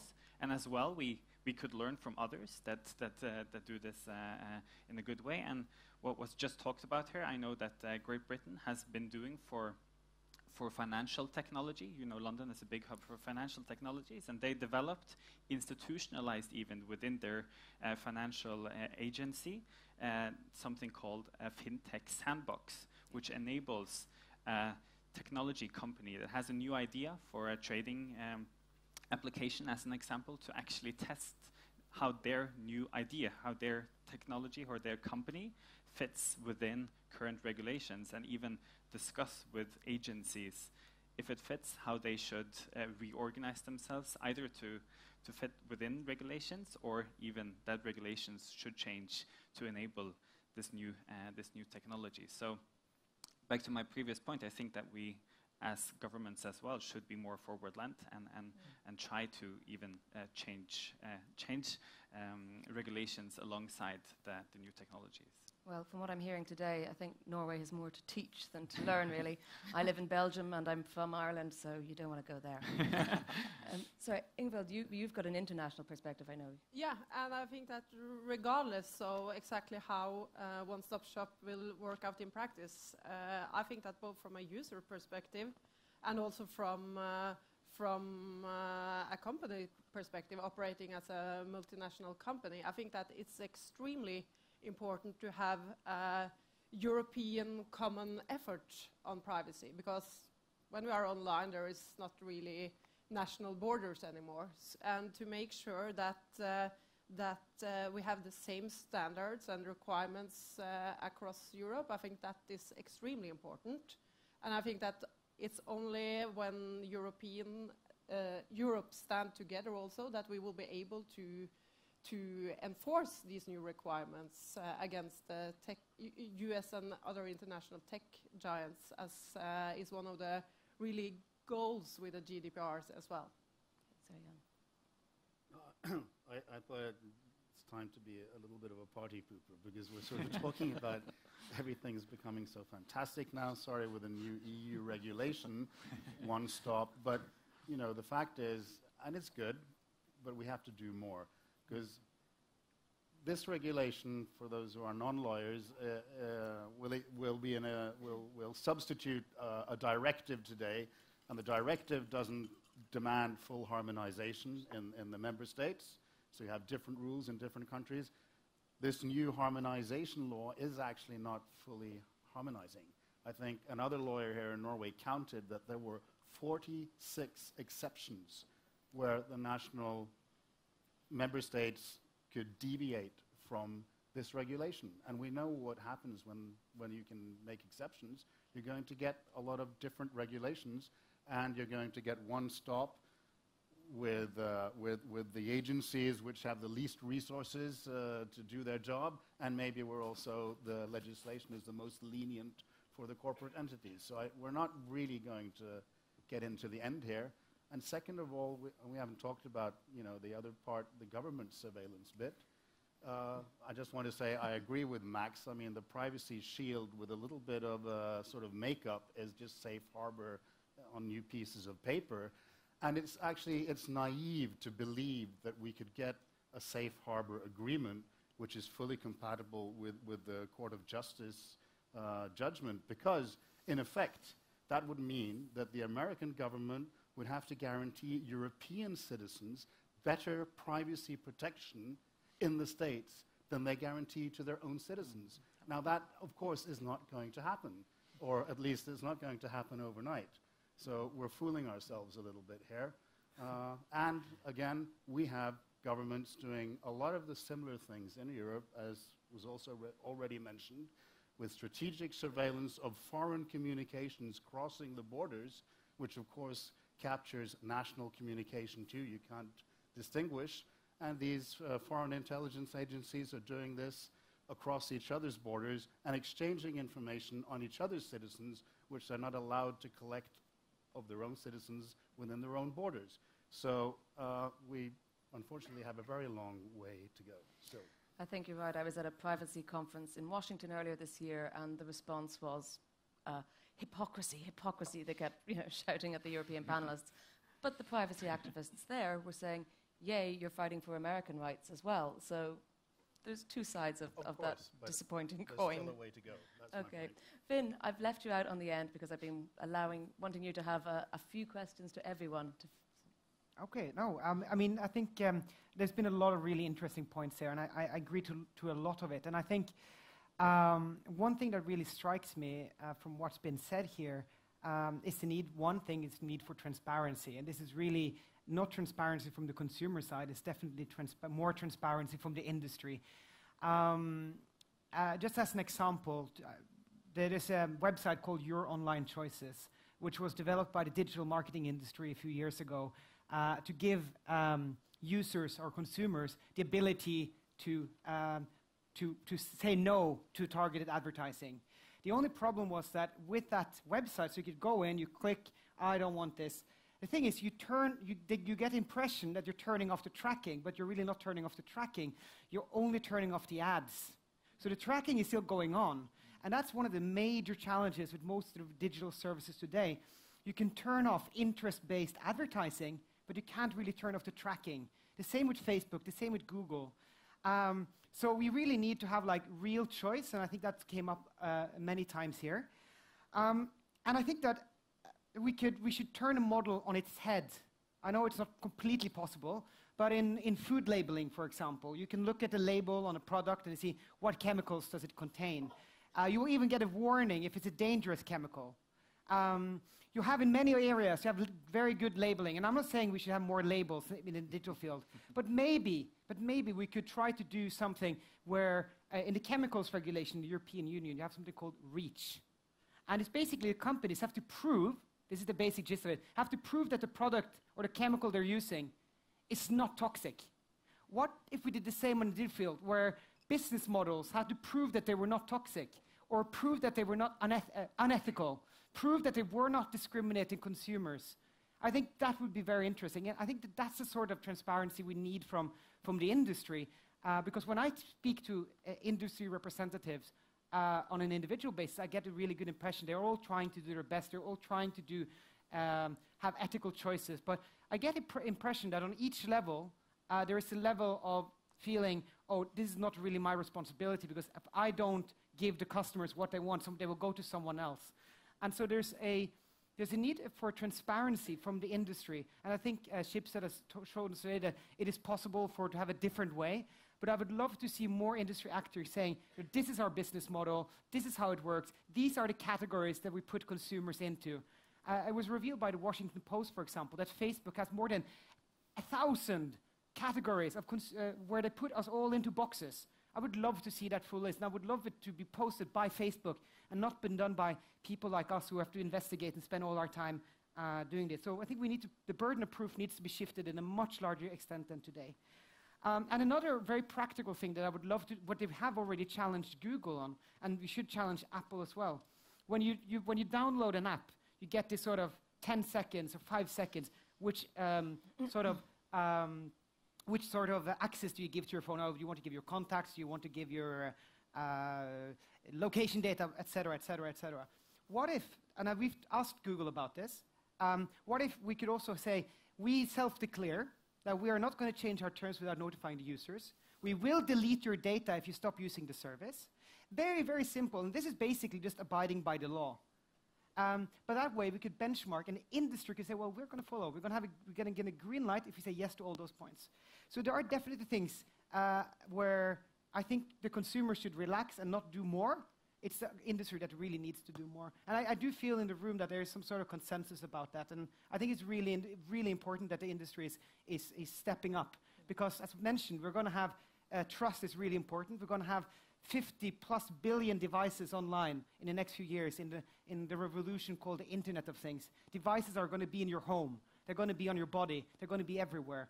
And we know for a fact, and I think most people have seen the challenge is to have to just security, basic security in these devices. And we know from our research that the terms and conditions are quite horrible. We will publish some quite damaging research on this quite soon. But basically it tells us we're not safe.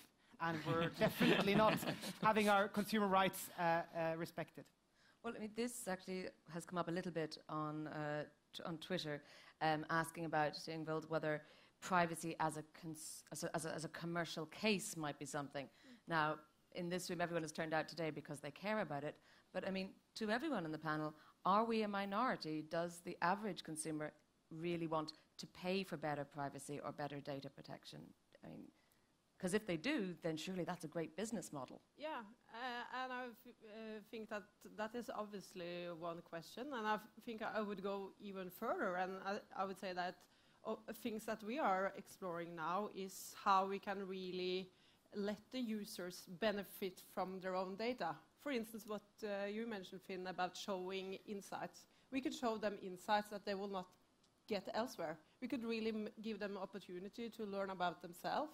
Maybe going forward we can let them have different personas that in one context, maybe if they are on a digital marketplace, they want to have these and these settings, while in another context, they want to be another person with other settings. So I think that going forward, there are a lot of opportunities here as well as to how users can sort of take their own data in their own hands and use it for their own benefit.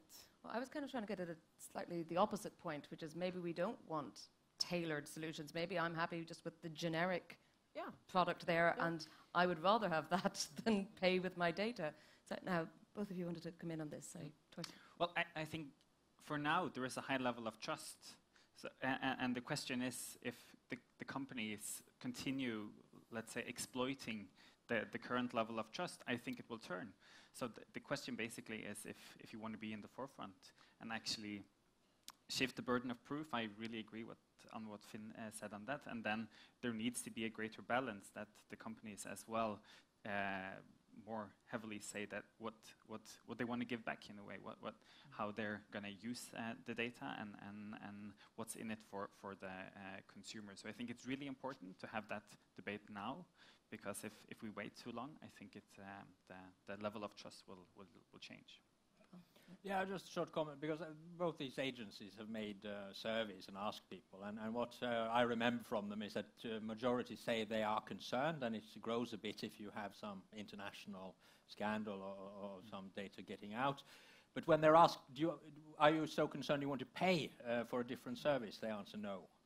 So there's a challenge there, and probably in the businesses, I'm not an expert on this, but I mean the whole business model would probably, it's not so simple that you can just opt out and pay a little bit because you change the whole thing. But I'm fascinated by the by the Consumer Protection Council's idea about labeling, because it's a bit strange that we have sort of the most advanced industry in the world, some of the biggest companies, but if you buy a refrigerator or some sort of appliance in electrical store, you get energy, a lot of information, and you can sort of choose between different products from that.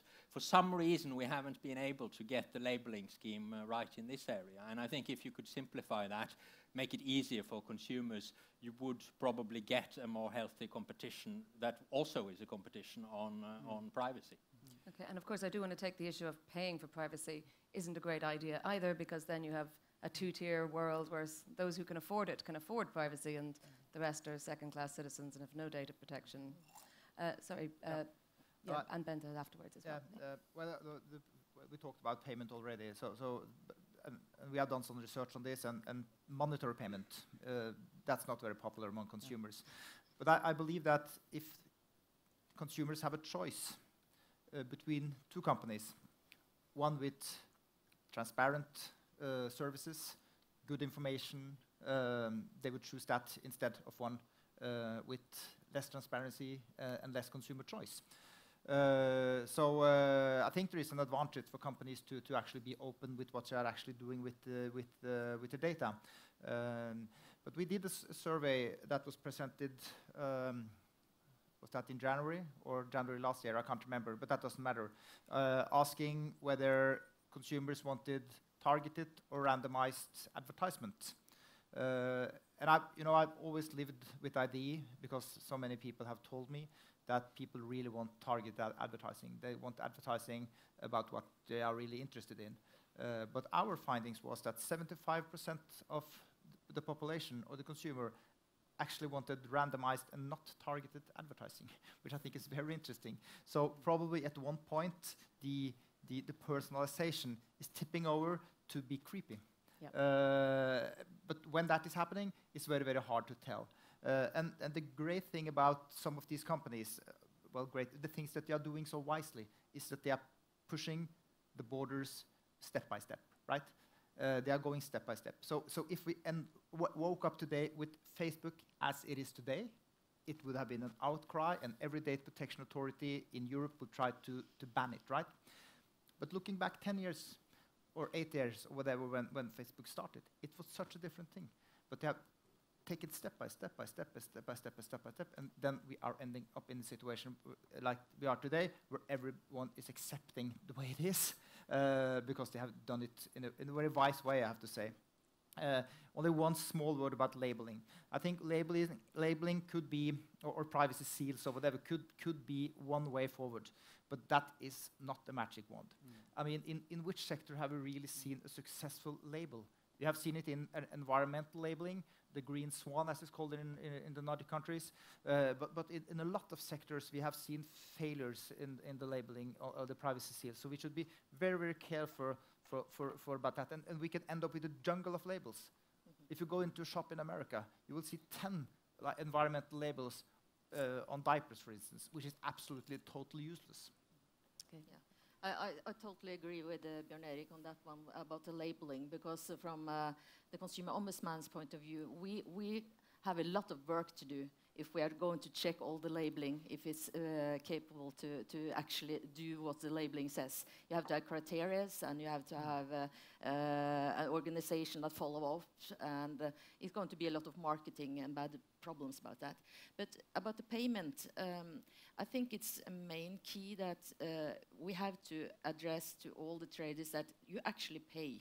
You don't pay with money, but you pay with personal information and how much advertising you actually are going to have.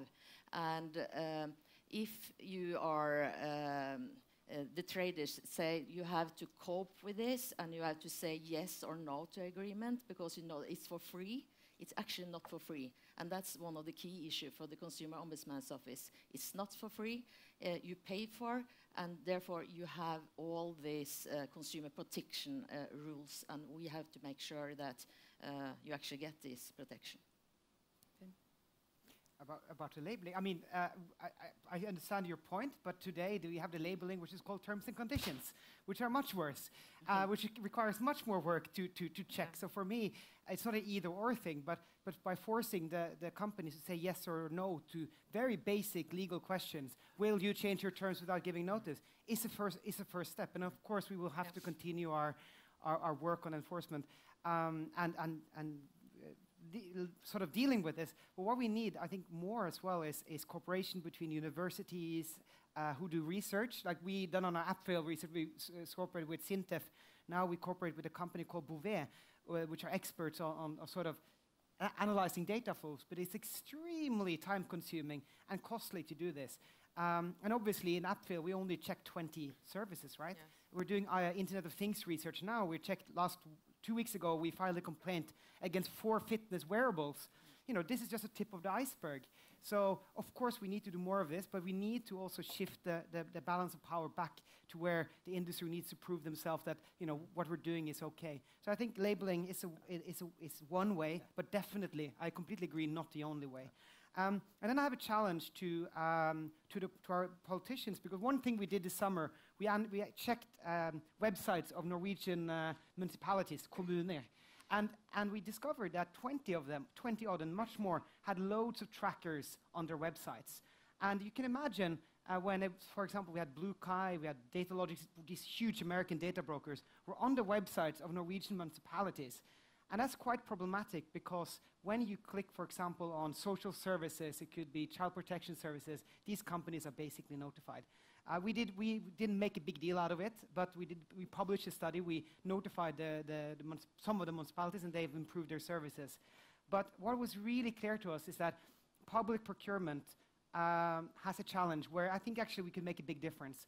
We could tell companies or public entities, including ones like myself, hey, don't use free services like Google Analytics or Facebook share buttons, you know. You pay with the price. And how maybe we could have better rules when it comes to public procurement. I know that that's not, it's not a fix-all solution. You want to put everything into public procurement. But let's look at how public procurement and how the public is using their role in buying privacy-friendlier services. You're nodding, so you agree. Yeah, I guess there's nothing to add. I mean, there were several things. Public procurement, yes, and sort of the competence. Here you need the technological competence too. We have 428 municipalities in Norway. We're trying to reduce it a bit.